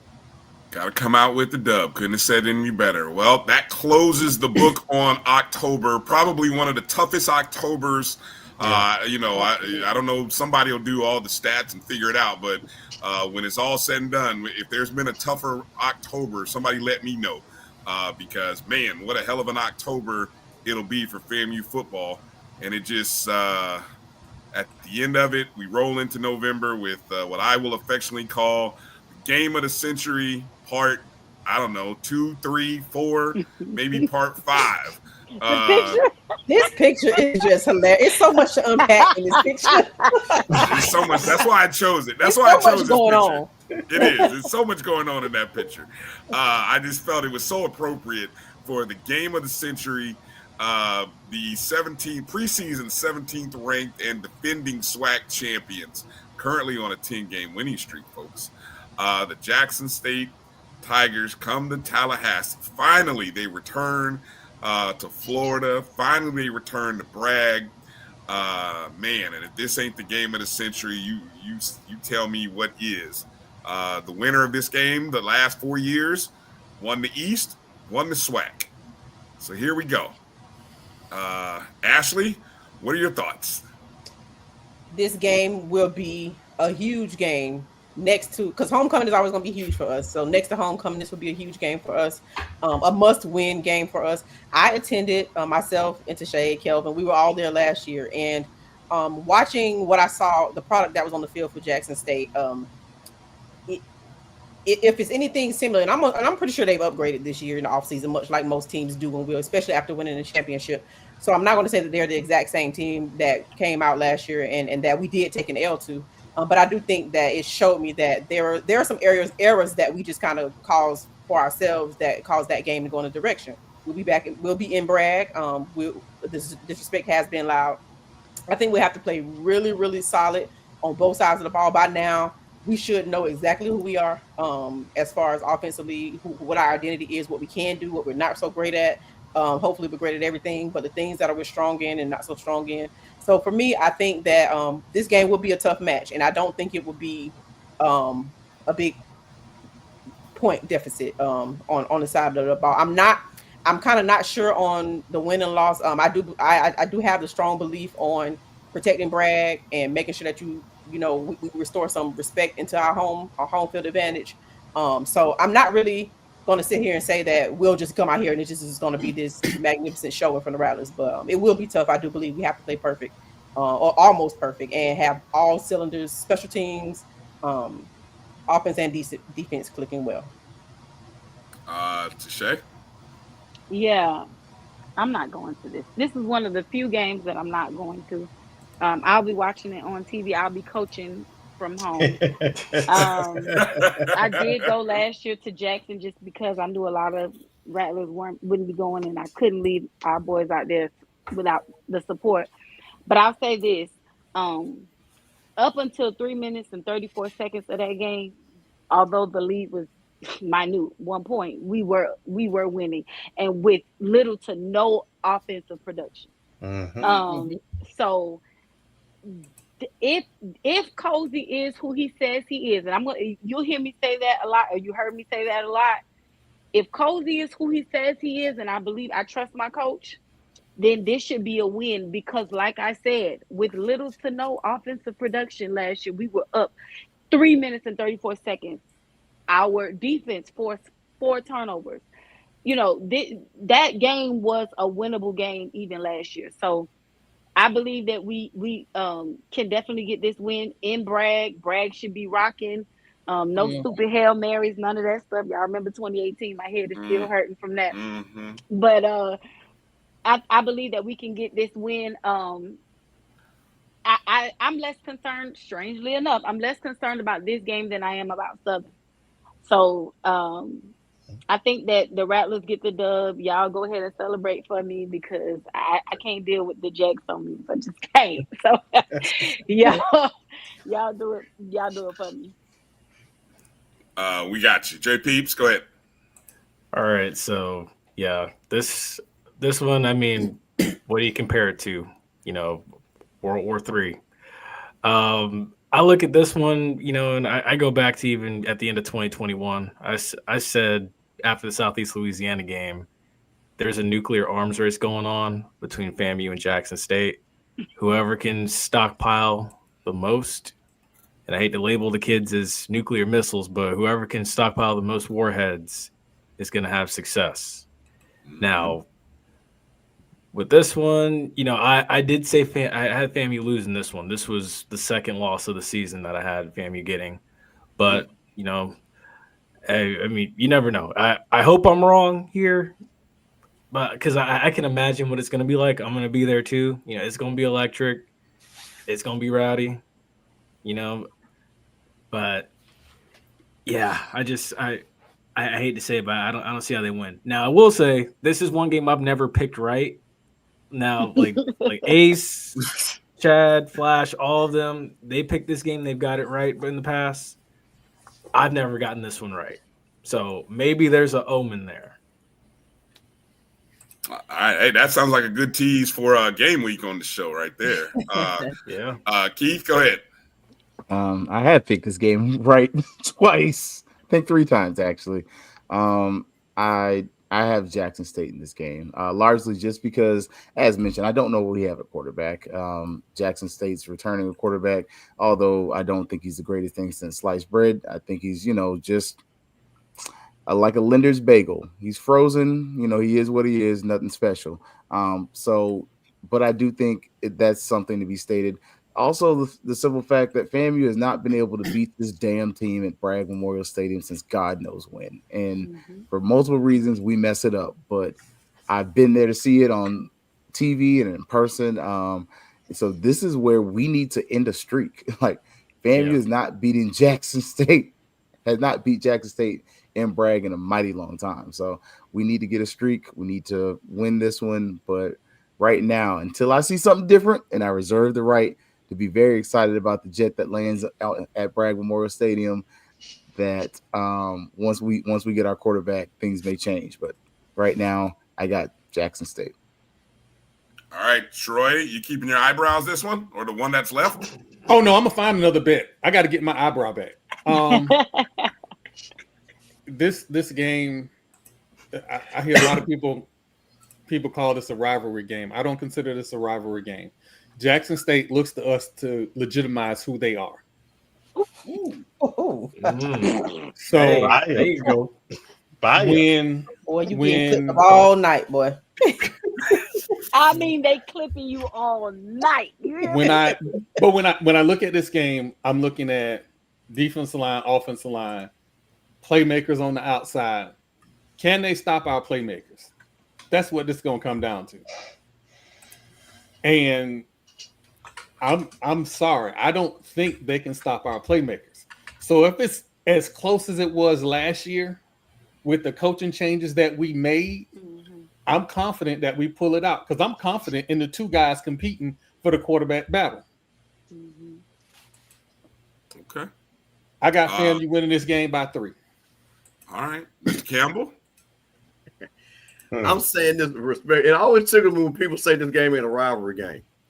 Let me tell you guys something. When the 2 best teams play, that's a rivalry game. Amen. These are the 2 best teams in this conference. And Bethune is our natural rival, but our business rival is Jackson State. because this game determines who wins, usually the SWAC. So I don't know where y'all get that from, because I'm telling you, when you look at this schedule, I'm not looking to see. I know we play Bethune at the end. I'm looking at this game because this game is going to set the standard. So here's my thing with this. I'm not going to pick this game because I'm from Jackson and I'm saying it for a coach's corner. But I do want to point out a couple of things that makes this game dangerous for FAMU. They got 3 wide receivers. We all remember what Rembert did against our defensive backs. They've got a quarterback that's been in that system for 3 years, and they've got a big, nasty offensive line that's coming back. So one of the things that I want to see, and this is what I'm talking about, the standard. And I think somebody mentioned it earlier about Jack State coming. This is where you want to be the standard. When we had to have that year, when we knew it was our year, if we're going to win the SWAC, because we have to win this game to win the SWAC. Let's be clear. Because Jack State is not losing any games. Okay? They're not. So let's not play this game. They lost to Grambling last year. Well, that was the conference game. It wasn't a conference game. It wasn't a conference game. And they don't have the same kind of schedule. Yeah. And trust me, it wasn't a conference game. They know this is a conference game. This is a game that they circle. They're bringing the boom. There's a lot of people coming. This is going to be a raucous crowd. And I'm just telling you, for me, this is where we're going to know what this team is. Colzie going to be here? Is not. But I believe in Colzie. I believe in the coaching staff. I'm not going to pick it. I think this game is too close for me to pick because, again, goes back about the quarterback. I'll come back when this game that week. But I'm just telling you, for us to sit back here and act like we don't care about this game, this is a game we do care about because this is the team we have to beat. Because there's nobody else in the schedule that you guys have said is the team we got to beat to get to the SWAC championship. It ain't Alabama State. It's not Alcorn. It's not Valley. It's not Bethune. It's this team right here. Well said. Marcus? I'm not. Yeah, this is the one. This is one of the games that has me worried. Just because, it's been close since we've been in the conference. They have a lot of confidence. I'm not sure what their schedule is, but I don't know to what degree they're going to be tested until this game. So we're going to have to be have everything dotted, all T's crossed to make sure that, and I don't think there'll be any problem with motivation because like everyone else has said, basically the conference has come down to this, not just the East Division, but the conference. So as a coach mentioned, the 3 wide receivers, and actually I saw something earlier today. I think Stan Beckton pumped something out about the best HBCU players at each position. And I think 2 of the 3 for the wide receivers are Jackson State. I think the tall wide receiver they have and Rembert that burnt us last year while he's playing for Valley. So we're going to see if the rubber hits the road on our DBs, and I think they'll get tested this game. So I'm thinking this might be a challenge. It'll be the difference between being 9-3 and 10-2. So for this, I'm gonna. I was kind of tossed up about it, but you don't I have want to us to win. Don't make a prediction. I want us to win, so I'm gonna say we're gonna win. Okay. All right, Kelvin. This is a dub. Let me Period. let me remind some of these folks who hedging, these rattlers who hedging around here. All right. First of all we heard was how sorry our defense was, and they were gonna run all over us. We shut their butt out the second half last year with a defense that wasn't even up to our standards. And they had 2 or 3 of those receivers. They had Terrell. They had a 6'4" kid, right? Now they bring guys from other schools. We don't know how that gonna fit. They coming from Vegas. Yeah. And against Robin Gremlin and getting a guy come to FAMU. I'd heard all these people talking about, we done found, it's true, we done found ways to lose Jackson State. Some people, y'all can look at it as they beat us. We done find ways to lose Jackson State. Not kicking a field goal at home, Hail Mary up in Jackson, the 7-6 game where we pull our quarterback. I mean, we just found ways to, but it wasn't superior talent. Ain't nobody scared of Jackson State. Not as Rattlers anyway. And it's Bragg, and this is for the first time since we've been in the SWAC. We get them at the end of the year with something to play for. Yeah. it's a W for the good guys. For the good guys. Good guys. But Kelvin, I want to say that. What I want to say, I don't think. But this is why I'm talking about the Rock. I don't think anybody from FAMU is scared of Jackson State. Not one bit. No, I don't believe. And I'm not saying that either. I'm saying these are the two best teams that you know is going to play for the championship, and there's a mutual heavyweight respect between. Because I'm from Jackson. I know what those Jackson folks say. They know it ain't Alcorn, it ain't Southern, it's FAMU. They know it. They've said who they want to play. That's who they want to be. Our players said we want to go into the vet and beat those guys. So we know what it is. So I'll agree with you that no, I don't think any of us on this panel thinks that they're far superior or that we're scared. But I think what it is we've looked at this game and we've looked at everybody in the SWAC because, again, we understand the Valley game, we understand the Prairie View. I want to give them respect. They did beat. But nobody else in the SWAC has beat us but this team. And we're the only one that really beat them like they had to be beat. So that's the two most organized teams in the SWAC too. Like you think about it top down, like structurally, like, you know, when we start looking at this organization wise, the best athletic director in the SWAC is in Jackson or in Tallahassee. The best football facilities are probably Jackson, Tallahassee. You know, you go around some of those other places.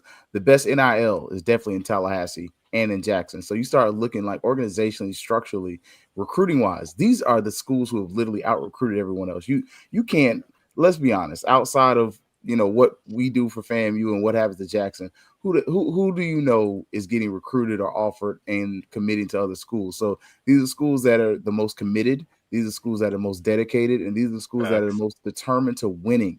And so, of course, there's a mutual respect because game recognized game. And I know you want to apply B2A just like I want to. And like you said, cuz, even when we weren't at our best, we still gave you hell for 4 quarters and really should have walked out of your trap with a dub. Thanks.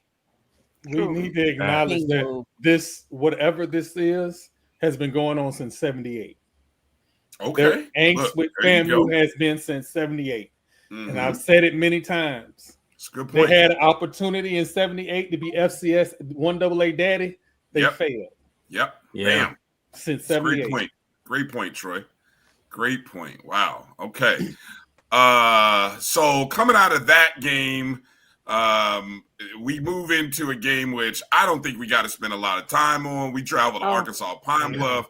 3 o'clock in the afternoon. Nah, man, they're gonna be looking for a new coach, Doc. Let's not talk about that. That brother gonna get fired. WWW. All right.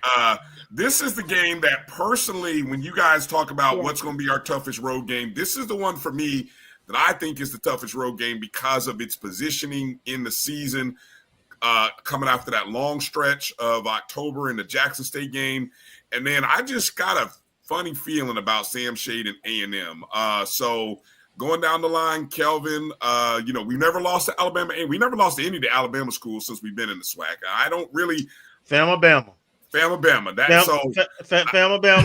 You remember, I'm predicting us to beat Jackson State. So now we control our own destiny. Oh, baby, Bethune coming too. We going to the chip. Marcus. Yeah, I think this will be Coach Shade's first foray to the SWAC, and we got to go in their place. And I know this isn't a former coach where they would just find ways to lose to us. I mean, they had us on the ropes and just like give it up. So we got to test him, test Coach Shade, see what he's all about. But I think by this time, and if we're humming on all cylinders, we'll have enough to pull it out. And you know, once again, it's his first year coaching in the SWAC, so it's not like he's going to come in and have a cakewalk. And we're one of the tougher teams, so I think we'll come out with a win. All right, Mr. Campbell. So we had Coach Shade on HBCU Coach's Corner, and I'm a big fan of Sam Shade's. And what I like about Sam Shade, one thing you know what this team is going to do is going to be disciplined and play defense, which previous Alabama A&M teams did not do. Mm-hmm. But with that being said, Carnell Maynard had a better offense. I think what they're going to have a problem is, and again, they had Higgins that came down for UAPB, probably was going to be the starting quarterback. He flunked out of school, dropped out, whatever you want to say. I think they're not really comfortable with who's going to be the quarterback. They know who's going to be the quarterback, but I don't think he's going to be a playmaker. I think they're going to be one of those teams that, hey, you know what, we're looking for next year. So I think FAMU, again, not going to have any problem going to Alabama A&M getting the W. I think the offense gets back on track and scores, gets right back over the 24-plus points or so. So, again, I will pick this game. I think FAMU really goes in there, and we win this one 28-17. Troy? I spoke to Coach Shea media day. Loved what he was talking about for his team for right now in the future. I do not think they are ready for a SWAC top-notch fight right now. I don't think we're going to walk over them, but it is not going to be a slobber knocker. I think they're a year away. I think we win this one going away. Not a blowout, but I think this should be a warm-up game to the next game. So FAMU probably by 10, but this isn't the Alabama A&M that they're going to be next year. Okay, good point. Keith? Echo those sentiments. I think it's going to be closer than some people may like, but I think this is the year that you if you're going to beat them pretty badly, this year you have to do it. I think within the next couple of years, this becomes a program that starts to rise up because they are making the commitment to athletics. Jay Peeps? Well, first, thankfully, now we're out of the meat grinder of that schedule. And at this point, now, if you do get Bud Jackson, I will say now you've already clinched, at this point, you've clinched the East. And in this game right here, again, like everybody said, I think they're building for the future. I do think Mekhi Hagan's kind of like him not being there anymore. I think that threw a wrench in their plans for this year. So I will say I do think that they win. I think FAMU wins this one going away. So, and going to the Classic with a lot of momentum. Mm-hmm. Tashay? Hey, Alabama A&M was my sleeper until Mekhi Hagan had the grave issue, was no longer eligible. I don't think that I don't have them as my sleeper anymore. And I think that we win. And like everybody else, I think this is our year to get them because next year I think Sam Shade gets his team where he wants it to be. So, Ashley? I think we win this game, of course, but I also would like to say that this is, for me, this is probably one of the most mysterious games out of even like a Jackson State or a Southern where, somebody else might pick them to kind of end up in the SWAC championship. They're quiet, they're building and stacking. I do think we get the dub, but I think it's just a mystery of what they have and who they'll be this coming season. All right. Well, here we are, end of the season. The Rattlers travel to Orlando to take on our good old friends, Bethune-Cookman, little cousins from the beach. Florida Blue, Florida Classic. FAMU's won the last four. We still not even halfway home to that decade of misery that we had to live through. So I continue to pull the belts out and put them in the cut. And I just want to continue beating on Bethune-Cookman for as long. And this might be if Raymond Woody is still a coach, that might be the biggest question that I'm asking all of y'all. Is Raymond Woody still coaching at Bethune by this Florida Classic? So here we go. Game number 12. Ashley, go. This is going to be a dub over the Bethune Correctional Center. That is great. They will be who they are and who they have been. So, yeah.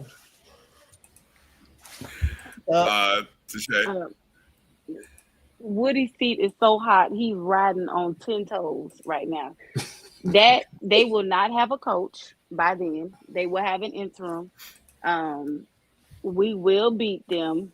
But I will say this, Thune, I need them to get better because it's just not, it's not the same when they're not as competitive. I need Bethune to get better. So I don't want them to get too much better, but I do want them to get a little better. So I think that by the Classic, they have an interim and, we get the dub, we get up out of there and look forward to our SWAC championship game. Man, they can get better in 2030, and then I'll be feeling okay. JP, go ahead. Well, I will say, it's still pretty interesting that, Raymond Woody's a grown man and he still shops at the Baby Gap based on what we saw That at little Swag. jacket. Oh my goodness. Wow. How? I mean, hey, he can stop at Mall of Millennium on his way out of town if he's still a head coach by then. But at the same time, to be on a serious note, I do like the move that they made with Timmy McClain at quarterback. He's basically played for every team on I-4 except Stetson. He's been at USF. He's been at UCF. He's at Bethune. He's a Florida legend. Yeah, literally at this point. On the Florida tour. But honestly, I don't even know if Raymond Woody will be the head coach by this point. My expectations for Bethune aren't that high. Like I said, the bright spot will be quarterback. I think we roll them this time around because I think we have our ducks in a row going into this game now. Whereas last year we were all over the place, and I've said it multiple times. I've told Ace a lot. I told Nayron when we had him on too. Like with a competent defensive game plan and good special teams coverage, I don't think they score that 38. I think we beat them like 41-10, honestly. And I think it'll be like that this year. Keith? I mean, we all know the rules. Friends don't let friends go to Bethune-Cookman College.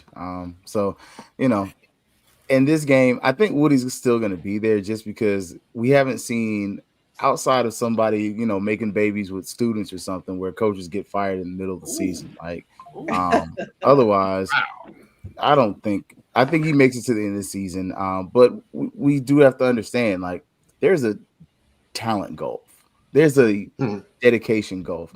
And Bethune-Cookman is at the bottom of it. Respectfully, and that's not being, a slightful or spiteful or whatever person, but Bethune-Cookman Valley and Arkansas Pine Bluff at the bottom. FAMU, Jackson State, some days Southern are at the top. And this is going to be continued domination until their leadership is able to change some things and do some things. But FAMU's going to apply belt to ass. You might as well go on, and their president's going to make some changes. He's going to change the football coach, and he might even change the band director at the end of this game too. Because I'm just going to be honest with y'all. Look, y'all listen to the alumni, and they calling for it too. Like, I wish them well. Wow. But I'll just be real about it. Like, this is a time where a new president is coming in, and he's going to come in and try to make some change, just like we have at our own university. Don't be surprised if some splashes happen. Troy. Whew. So the school that never brings enough check soda at the end of the year. That was good. I disagree with Keith. I don't think Woody makes it to the end of the season. These people are having Sunday night therapy sessions during the season. Yeah. And they're playing EWC, which I'm interviewing their coach this week. I don't think they beat EWC. Lord. That being said, the score don't even matter. Just have my sugar-free check sodas at the end of the game. Sugar-free. Sugar-free. Wait, yeah, sugar-free. Who are you? Yeah, what? At least the blue soda, like the blue is the best. And there's no way they cannot lose to Brian Jenkins after the way they fired that man. You can't. What's happening? Brian Jenkins, the head coach at EWC. You can't lose to him. EWC got a new quarterback. They gonna lose to EWC because EWC got got Dooley on staff. We already know how that's gonna go. Hey, that ain't all they got neither. They got another former head coach coming. Yeah. Like quietly. And y'all gonna put some respect on Edward Waters. They are a university now. We can keep calling Bethune a college, but Edward Waters is a university now. It's EWU. Y'all put some respect on the oldest HBCU in the state of Florida now. Come on. EWU got Gucci Dooley. They not doing that. Mr. Campbell, go, please. Look, your mama call you a college, I'm gonna call you a college. So that's what I'm saying. Now, I had to look up because this is very important. I had to look up something. The Buccaneers play the Rams Sunday night at 8:20. Yep. That gives Teddy Bridgewater enough time to be introduced at the game and get on a flight to go back to his day job. Because there's no way that Raymond Woody will be the coach in this game, and Teddy Bridgewater will be the new coach of Bethune-Cookman. I'm just saying it here right now. It ain't happening. Point blank, period. Because I'm sorry. No, he is not going. Like they said, you look at that schedule, ain't no wins on that schedule. There's not. So I'm sorry. He's not going to make it through. So for me, and let me tell you guys something. I'm just listening to what we're saying. If or depending, we beat Jackson State and lose to Southern, we got to win out still because Jackson State's not losing. So that's what I like about the schedule is that we have to be on point every week. Because still, if it just plays out, we've said, because again, we're wishing the best, but there might be a loss in there in the SWAC. We got to win this game. Yeah, we got to win this game because we can't have two SWAC losses. We have two SWAC losses. Jackson. My thing is, so what I like about this is that reminds us to stay focused. I think we're going to come in. I think we're going to keep the streak going. I think we're going to put BTA, and I think we're going to wish Teddy Bridgewater, for next year for 2026.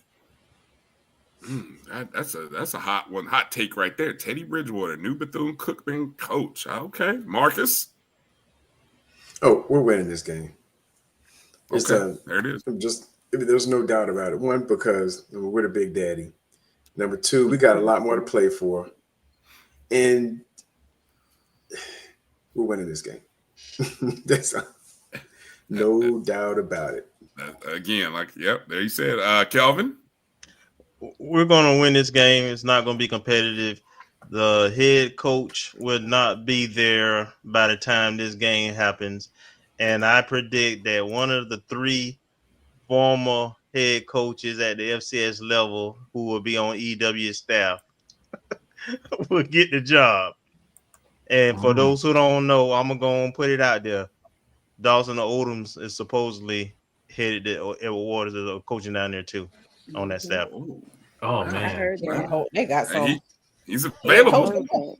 They got a president who's committed to athletics. Yeah, but wasn't committed to pay these coaches. What they gonna be paying these coaches? $19.95 an hour? What is this? Yeah, for real. I asked that question too.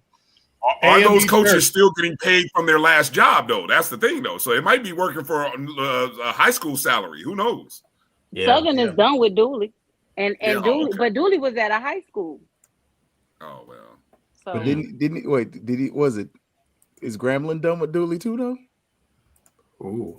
But he was an OC. I know. Well, I know they are because Mickey Joseph only had a 2-year. There's no way they gave Dooley 3 years and Mickey Joseph only had 2 years. Yeah, those usually year-to-year contracts usually when he's not a head coach. Like the Willie Taggart of the SWAC.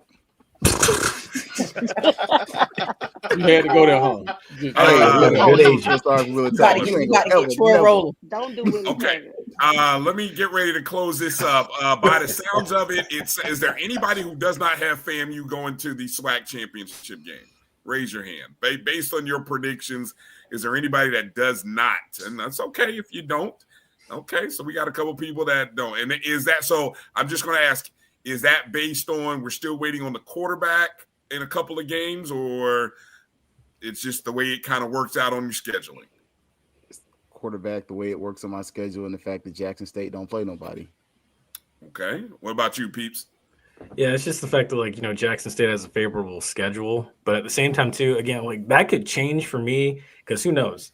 If we come out there and we bust Howard right in the mouth, then I'm probably sitting there like, oh snap, we can beat them. We can win.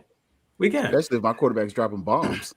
Yeah, exactly. Now, again, my mindset is, I didn't see the spring game, but at the same time too, it's still fresh in my mind, the missed tackles, the missed assignments, the misreads, just being out of position, the wrong personnel, that's what's lingering in my mind too. So, that's why I have us losing that one. But again, if we play like how I think playing with this roster, the way it's structured, and attention to detail, do the little things right, I think that we can beat them.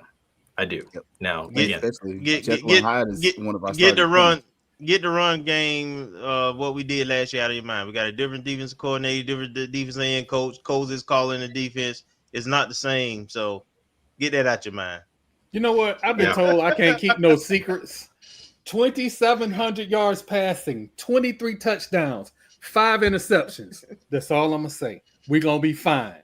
Let's go ahead and book another Atlanta trip. And let's add one more point, that a lot of our tough conference games are in Bragg. And that home field advantage means something. Now, we're not gonna talk about last year, we're talking about this year. Home field advantage means something. If you're an athlete, you're comfortable. If you're a coach, you're comfortable. If you're the fan base, you're comfortable. To go at home and do what you do in front of your home crowd. So home field advantage means something. It should mean something, and it's meant something to the Rattlers and Bragg for a long time. So I can't see why it won't mean anything this year, especially when we buy those season tickets. Yeah, exactly. Got mine.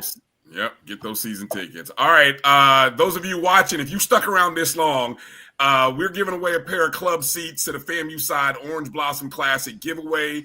How you can register? You got to answer the following questions. Send your name and phone number to O&G StrikeZone at gmail.com. You have until noon Eastern time on Thursday to get your answer in. I'm not going to make you do it late tonight, but if you get it in noon, that gets you have to answer it correctly. That gets you in the contest. Then we will draw a name out of the correct answers. So the question on the floor is, what year was the Orange Blossom Classic originally discontinued? And what two teams played in that last game? So again, there was a period of time when the Orange Blossom Classic was discontinued. What year was it? And who were the teams that played in that last game? Don't forget to send your responses to O&G StrikeZone at gmail.com. Look forward to seeing your responses to this question.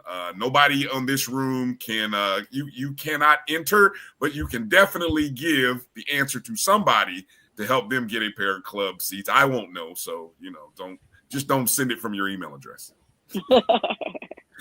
Okay. Let's close out the show. Remind people where they can find your show, et cetera, et cetera. Troy, go first.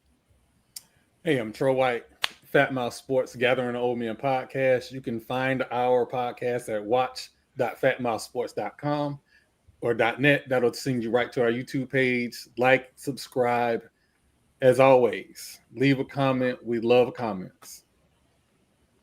All right, Mr. Campbell.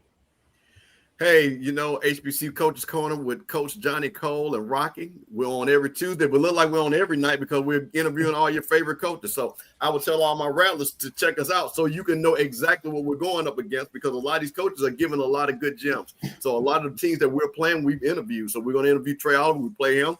We interviewed Cedric Thomas. We play them. So, a lot of good guys that you're going to – and we're going to have Terrell Buckley on Monday and Trey Oliver tomorrow night. So that's where we're at, HBCU Coaches Corner on YouTube, on Off Script channel, and on Rocky Mellow channel. Nice. Keith. How y'all doing? As y'all know, keep the Fangs Up podcast on HBCU Digital Network for the time being. So, we do our thing over there Sundays and Thursdays, 8 p.m. Also, check out the Fangs Up Twitter page, Instagram, YouTube. We definitely do that, and we will be dropping some recruiting information because we've had some commitments, bowling, football, and a couple football offers out there too. So a lot going on, some good times. Nice. Jay Peeps, go ahead. All right, yep. So I'm Jay Peeps, Run and Gun Podcast from Penalty Talk. You can find us on Facebook at Penalty Talk, on Twitter or X at Penalty Talk. You can find us on Instagram at Throw Flags. Yeah, Penalty Talk was taken. I don't know how, but it is what it is. So you can always catch us Wednesday nights at 8:00. Me, Ace, Mr. Sasser, sometimes Chad will be there. Always, talking about your favorite NFL team, talking about your favorite college team, all of it definitely. And then also too, Countdown to Kickoff will be back 10:30 a.m. Saturday, August 30th. So, tune in. We'll be down in Miami. Looking forward to it. Nice. And last but definitely not least, Tashay and Ashley of Fang Exchange. Ladies. Go ahead, take it, Ashley. You always do that, don't you? Hey, I'm Ashley of Fang Exchange with my counterpart, the only other female on the panel right now. You can catch us at our individual pages, but also at Fang Exchange on Twitter, also known as X, Instagram, as well as Facebook. We have a podcast show that we do weekly on Thursday nights, just after the Fangs Up podcast with Keith here on the screen as well. So make sure when you're fiddling around on Thursday nights and need something to do at 9 p.m. on a Thursday night, come check us out. Come talk with us. We always have a good show. We like to break it down and have a good time. We do represent the Fang Exchange collective for our Florida A&M athletes. And I think once Tashay is done, I think she should be the one to break the news about QB1. Oh, we have it? We've got it? No, wait. Okay. Hold on, because I was going to say, I had somebody asking, Larry Sargent was asking, don't leave us hanging. I'm like, well, I don't know what to tell you, Larry. So here we go. Hold on. Drum roll. Tashay, right. Let's go. What do we got? Some breaking news. It's me. Oh man!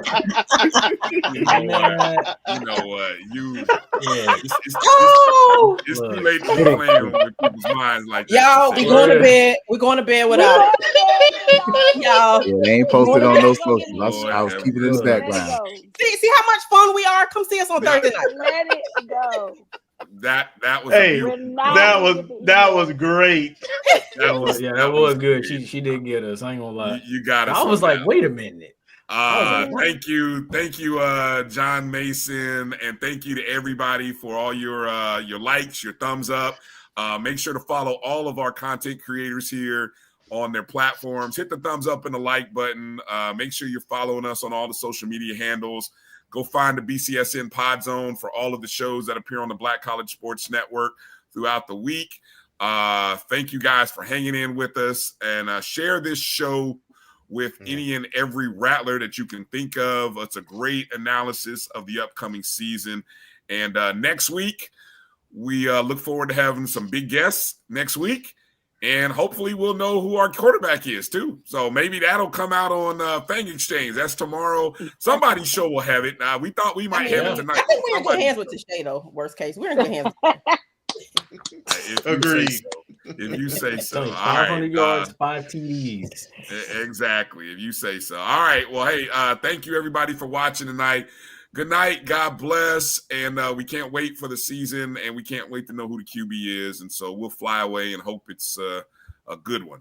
We'll leave it at that. So thanks, guys. Marcus, Kelvin, appreciate y'all. Peace out, everybody. Fangs up. Rattler Nation. Make sure to strike again wherever you are, especially to the haters on the internet. All right. Peace out. Peace out. Peace out.